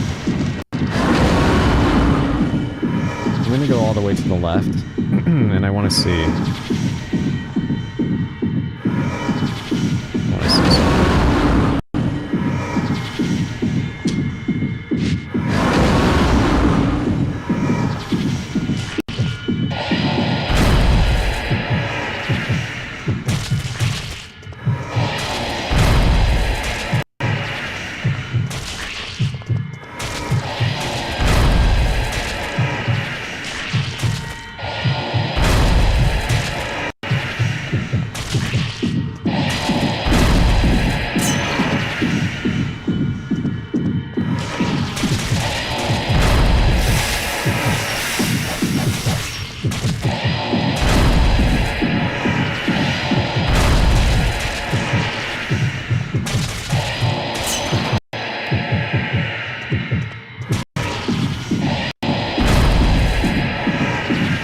Okay, hold on one second. My computer is acting up for some reason. Hold on.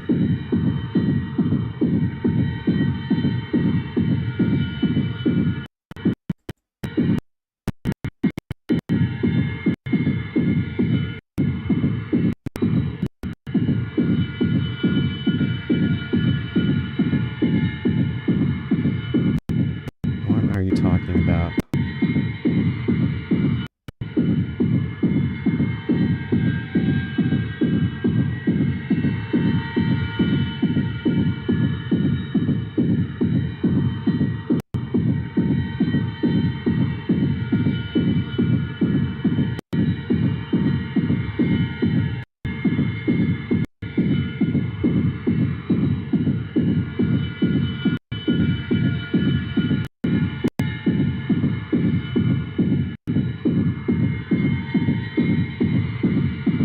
I swear, there has to be a program on my computer that has a memory leak or something. I don't know what it's talking about right now.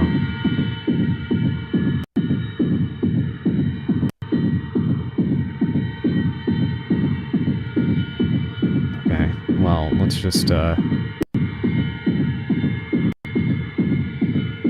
try to get through this.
Okay, what the hell was that?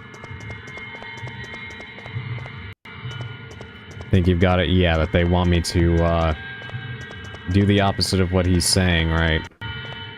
But I have no idea what the hell just even happened then. I'm assuming I was supposed to stay still, but I didn't even really move. I just turned. Which I guess I wasn't supposed to do, but I saw it at the same time as I pressed the, the button to move. Oh, we'll try it again.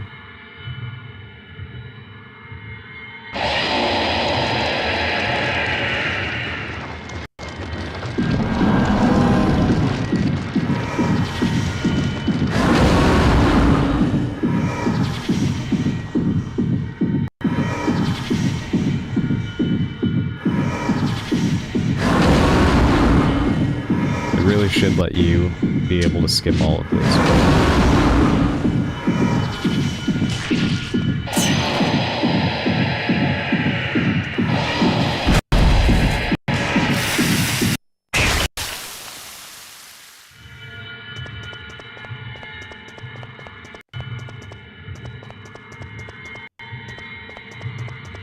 That is my bad, I got distracted by my computer. It's telling me I'm low on memory for some reason, and I don't know why. Because I am not.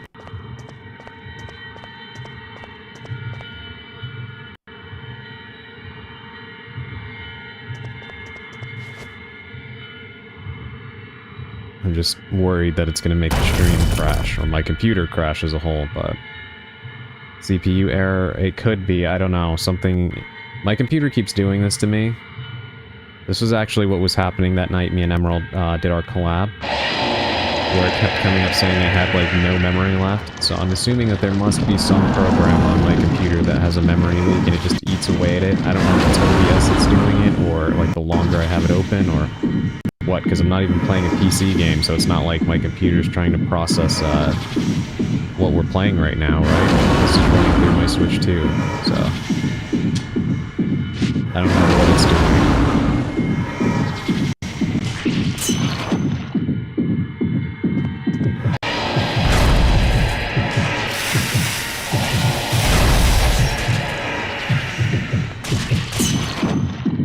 I even went ahead and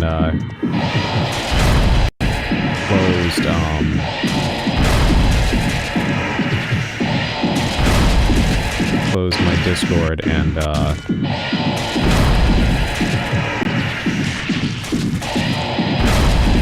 whatever other smaller programs were open just to make more, relieve some of the stress, I guess, but he didn't do anything, so it's not even that that's causing it.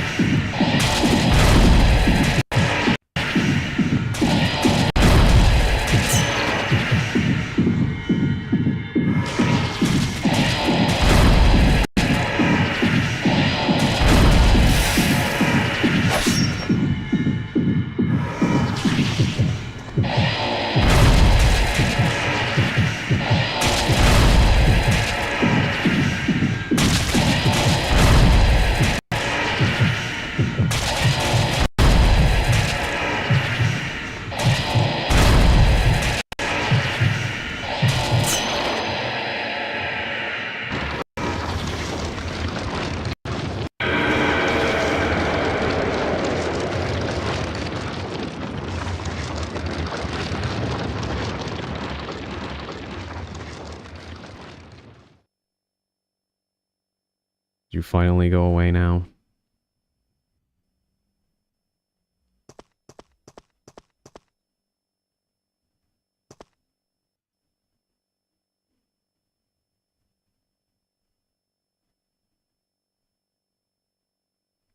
Yui.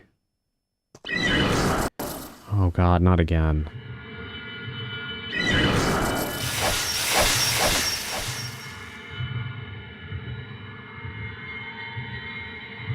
How sad, how sad. Go with her now.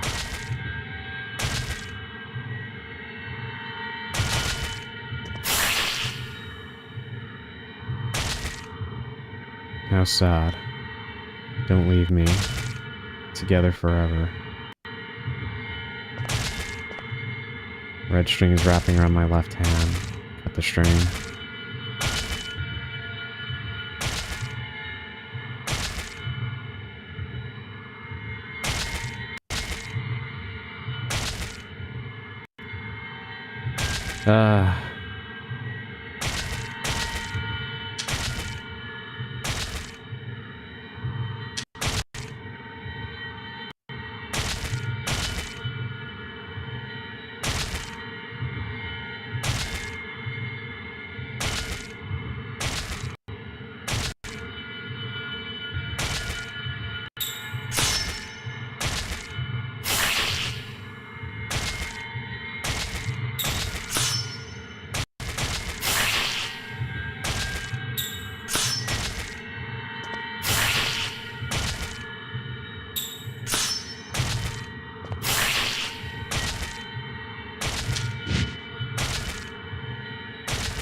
Alright, well, we gotta do this again. I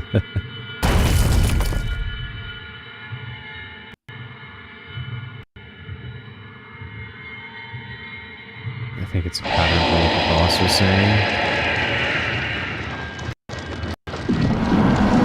I mean, it's a possibility since I have to redo it, I guess now we can try to see.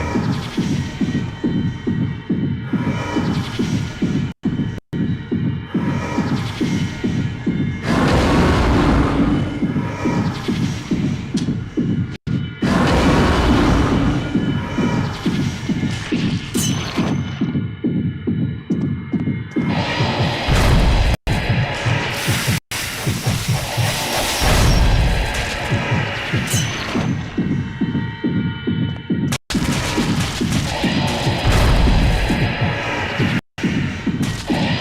don't think I will. I think I will wait until... There we go. I can tell you what the guide says if you don't want to do the boss fight.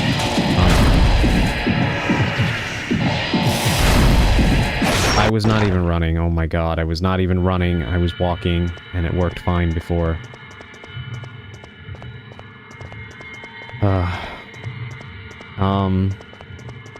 Yeah, we'll see when I get over there. You can let me know what it says. Because it is getting really late, and, I'm pretty sure we're at the end here, anyway. I don't understand why that just happened, though, because I was not running at all.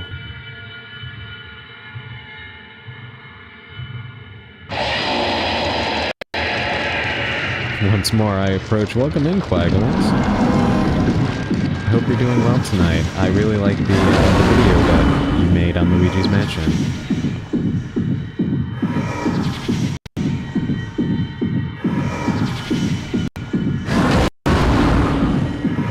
Yeah, I saw that you had read the comment I left, but yeah, I really did appreciate it, and it was a very nice, down-to-earth, fun video to hear your personal experience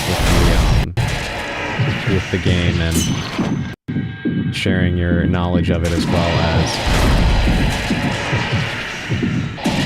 how the game personally affected you. I really did enjoy it.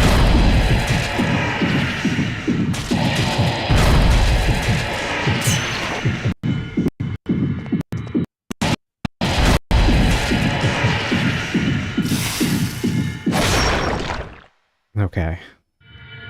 So we'll just stay still then. Which is weird because again, before I walked and it was fine.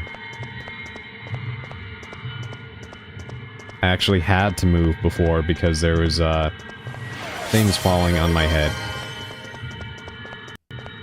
So I don't know why it's not working now, but maybe it's just one of those things, you know. I try to stay down to earth even if my brain rambles on and on. It was very entertaining. I didn't think you were rambling at all. Thank you for the hydrate.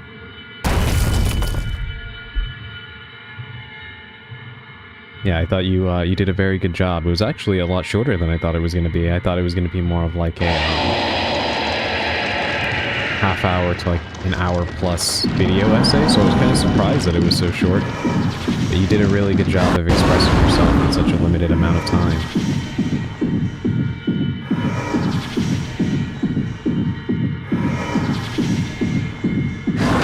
System that you made for it with the acronym and whatnot. That was cool.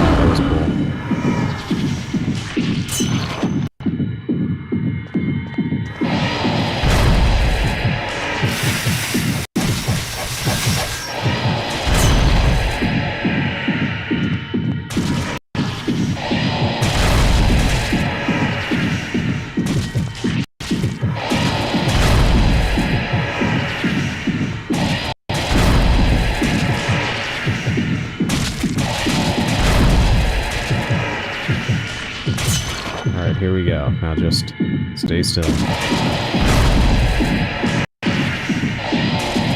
don't RNG me with the falling bodies. There we go.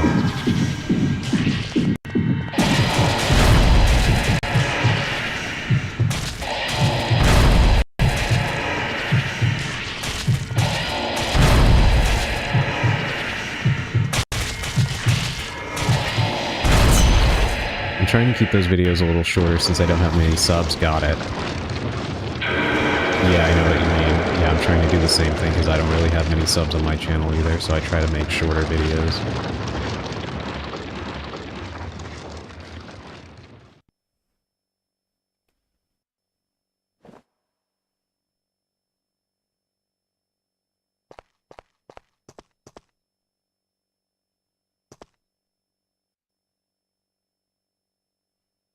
Alright, well now we attempt this again.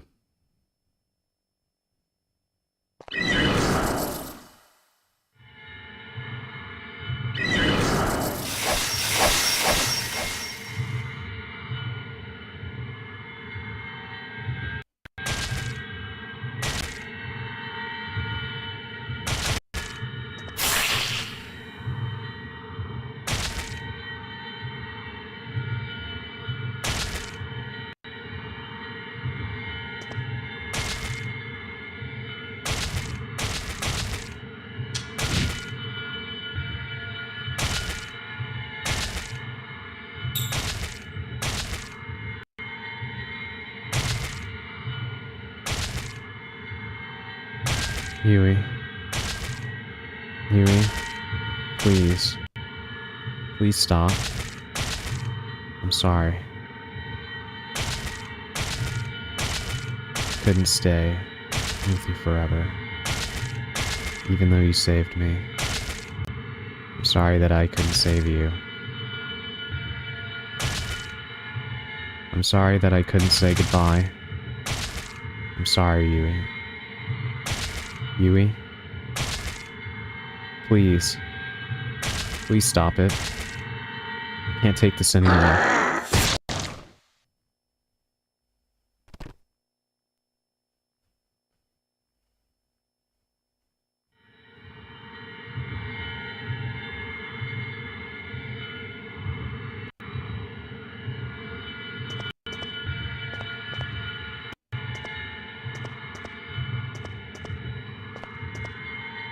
Emerald, did I do the wrong thing?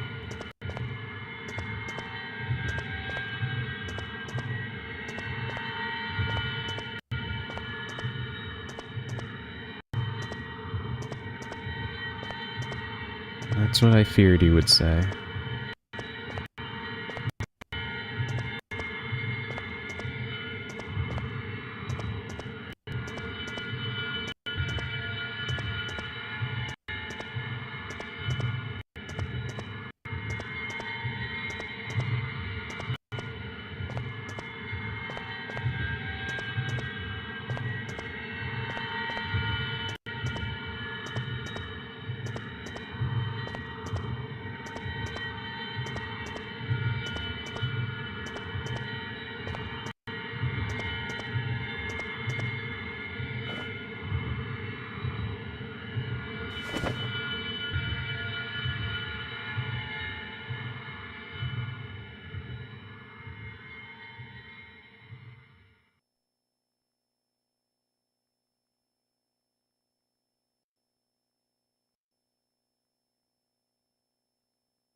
So wait a minute, are we like in a time loop?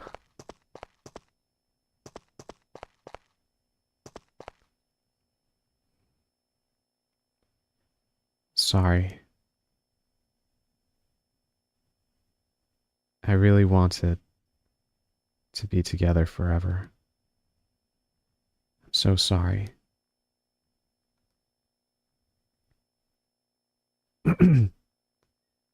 Goodbye.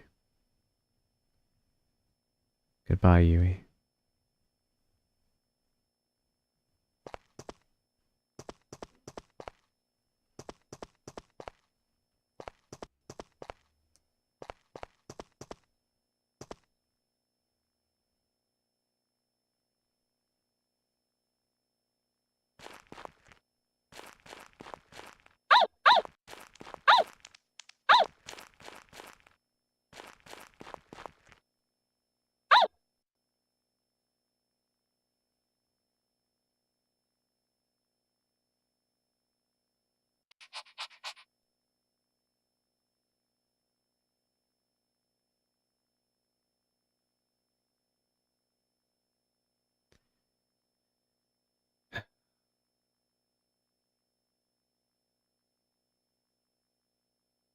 They keep doing this to me with these choices. But I guess we need to, right?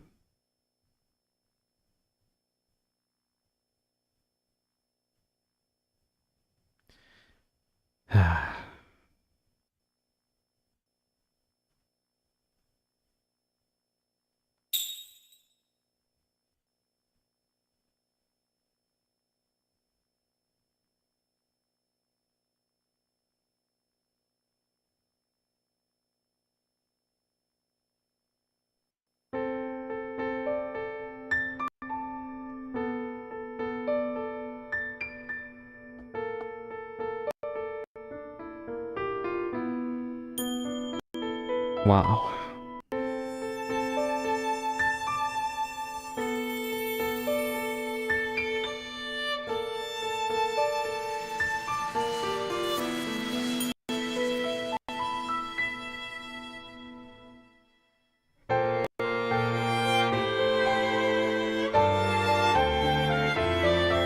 that was a very sad game. And it makes me really, really upset at that stupid spider fucking ghost demon yokai, whatever it was.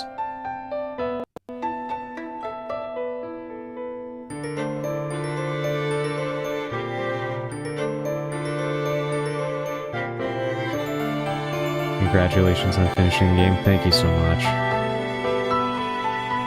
Yeah, I definitely think I like this one more than the first. I feel towards the end it started to have some issues design-wise. But overall it was a lot tighter, I think, than the original, and I really did like it. Welcome back from Ad Hell, Alandria. Sorry you're having the ads. Yeah,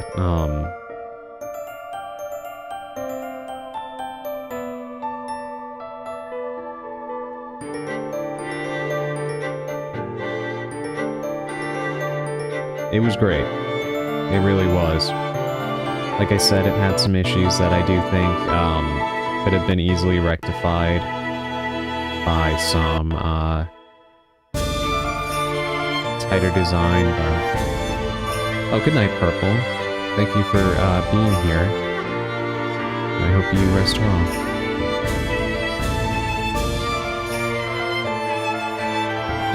But, yeah, it was really good, and, it was absolutely sad.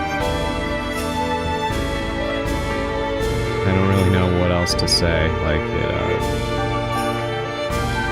it's one of those stories that's, like, a beautiful tragedy, right?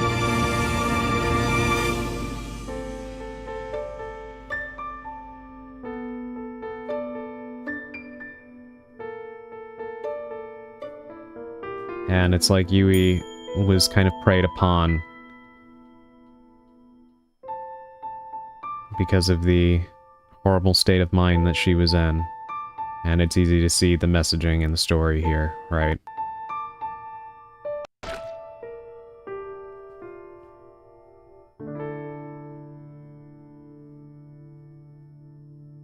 And ultimately going through as much as we did, all for naught, right? Because there was no way to rescue her in the end.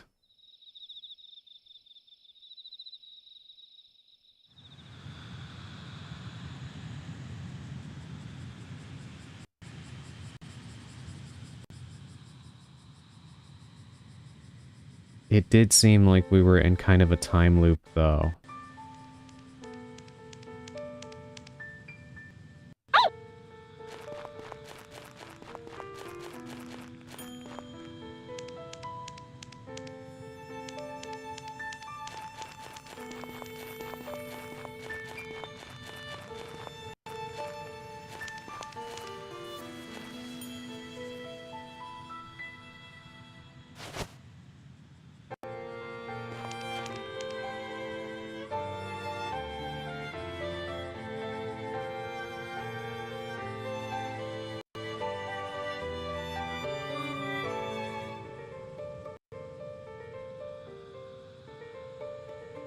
Poor Haru.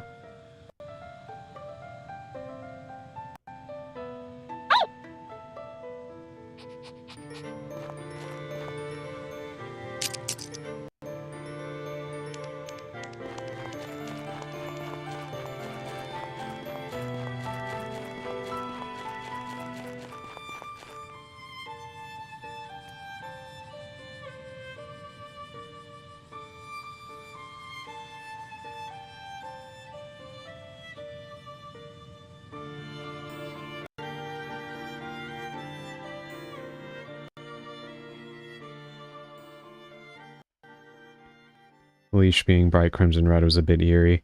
Yeah, I think it's just representative of Yui's color scheme, which was red. It was the color that she liked. Summer is ending. I moved and I made a new friend. I wonder if I'll be able to remember the summer years from now. I wonder what the future will be like. Life is very scary.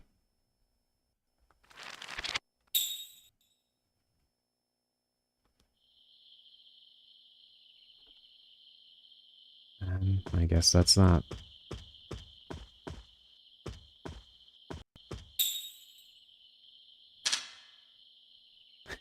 I like how the final charm we get is just Chaco, and the buff we get is just taking a puppy along with you, and that's it. He's a brown puppy that Yui owned. His name is Chaco. He's really small, but he was brave and protected me.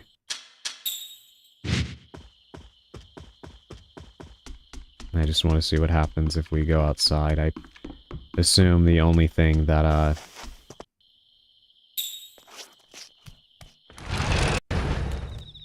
the only thing that changes now is just that we're able to go back for any notes and stuff that we might not have picked up, because we did miss quite a few, unfortunately, but...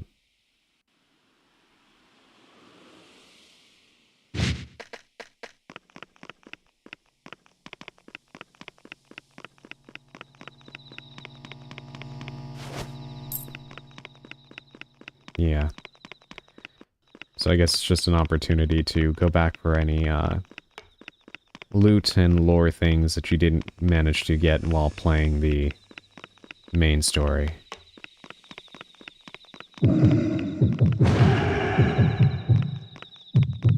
I was about to say it almost seemed like the streets were clear, but I guess not, huh?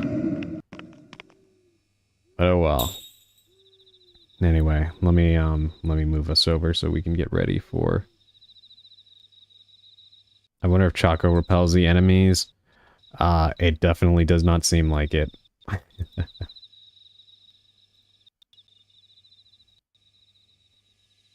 Hold on. It scared the fuck out of me. Okay. So, I am sorry for the weird lack of music, but I had to close pretty much everything else because my computer is convinced that apparently I'm just hemorrhaging memory for whatever reason. So we're just gonna have to sign off in silence like this. But yes, I really enjoyed it. That game was very good. The messaging is quite sad, but in a beautiful way. I thought it was handled rather well. And yeah, I don't know. I feel like Aaron Zero PC Mini. I think your autocorrect got you.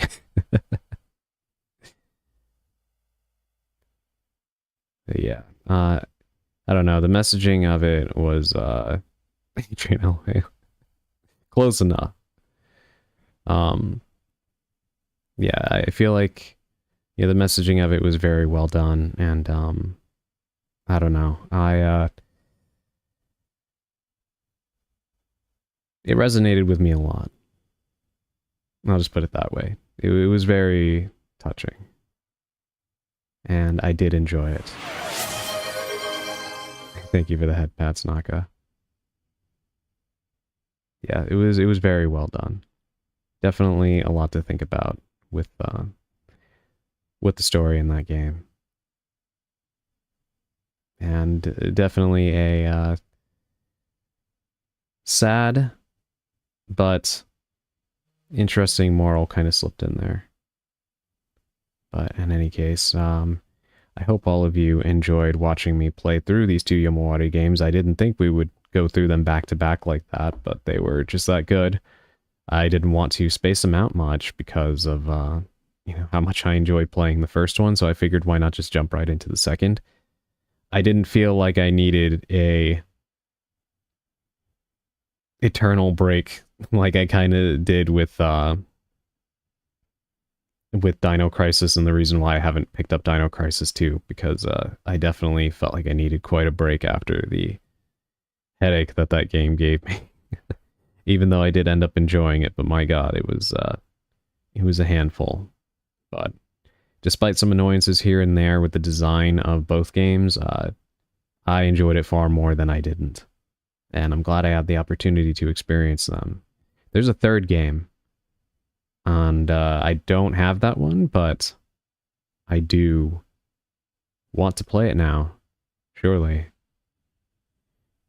Hey, welcome in, Stuart. Dino Crisis 2 plays very differently from 1 anyway. Yeah, it's far more action-packed, and it has the, I always say, like, from looking at the footage of it, it kind of reminds me of, like, Mercenaries mode from, like, the original RE3, but with a story, right? That's kind of what it almost looks like, with the, points, bonuses, and stuff like that that you get. So, yeah. But I mean, hopefully I'll enjoy it when I do eventually get around to playing it. I'm sure I will, but I'm curious to see if the puzzles in that game are a little bit more intuitive than the first. Not really a fan, but to each their own. Yeah, actually, I have somebody else in my community that has echoed that sentiment.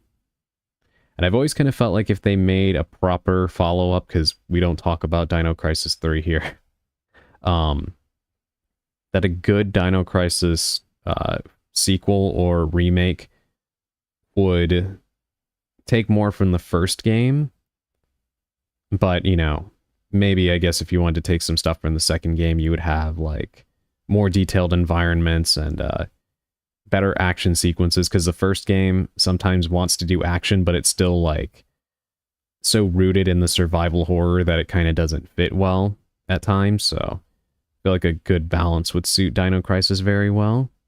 But I would hope that any remake or future follow-up would take more from the first game, honestly.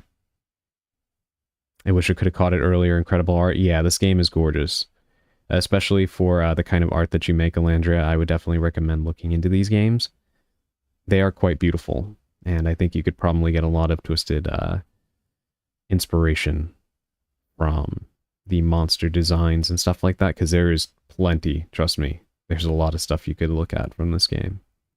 But there's a third one. I don't have it, and I won't get it immediately or jump into it. But eventually, I definitely do want to play it. Because I had a great time with these two games. Surely. But yes, it is already 11:04 my time. I'm going to find somebody to raid out to and get out of here so I can go get something to eat. I should hopefully be back tomorrow. I might skip Thursday, because it's going to be a pretty busy day. And then on top of that, I'll probably give my throat a rest before the big collab on Friday. I will share with you all the time when that will begin in my Discord server and on Blue Sky. And I'll probably go ahead and put it in my, like, actual stream calendar here, so that way all of you can see it as well. I just need to nail down the specific time with Callisto, Sushi, and Mari. But we will be playing Lethal Company, which is always a good time, so hopefully you will all look forward to that. But I will update you all on the specific time. Who was it with again? Callisto, Sushi, and Mari. So, yeah, that's going to be a good time, I think. It'll be Callisto's first time playing Lethal Company.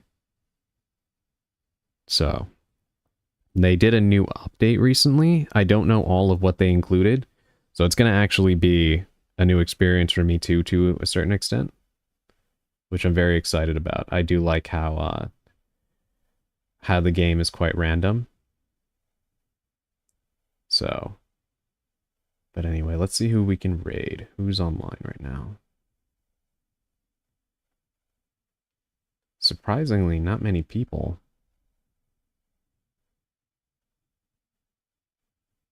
I'm kind of surprised.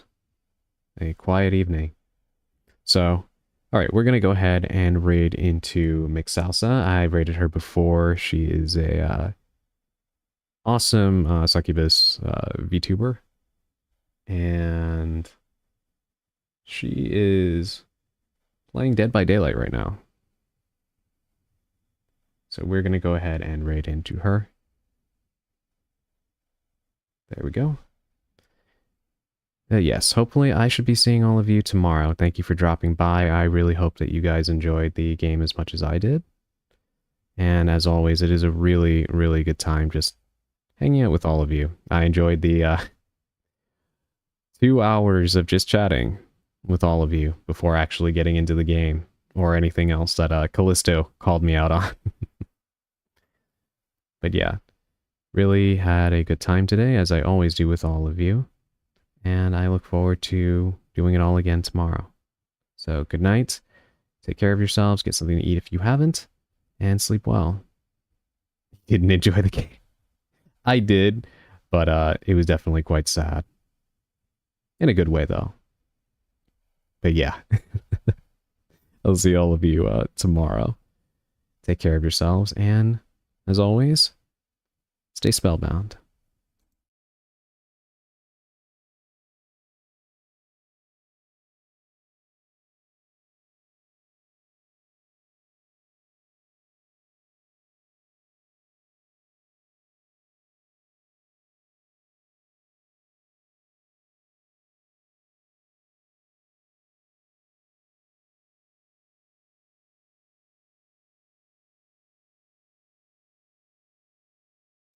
I lied. It looks like she got off just as I was about to raid into her. So we need to raid into somebody else. My apologies for the false advertisement. Terrible timing. I was wondering why it wouldn't go. It just kept giving me an error, but I thought it was my internet or something. All right. False alarm. Now we have to find somebody else to raid into. Give me 1 second. Is there anybody else playing this game right now? No. I type it in and it just gives me my own channel. Alright, I'll do one search in another category, and if we can't find anything, then we just won't raid.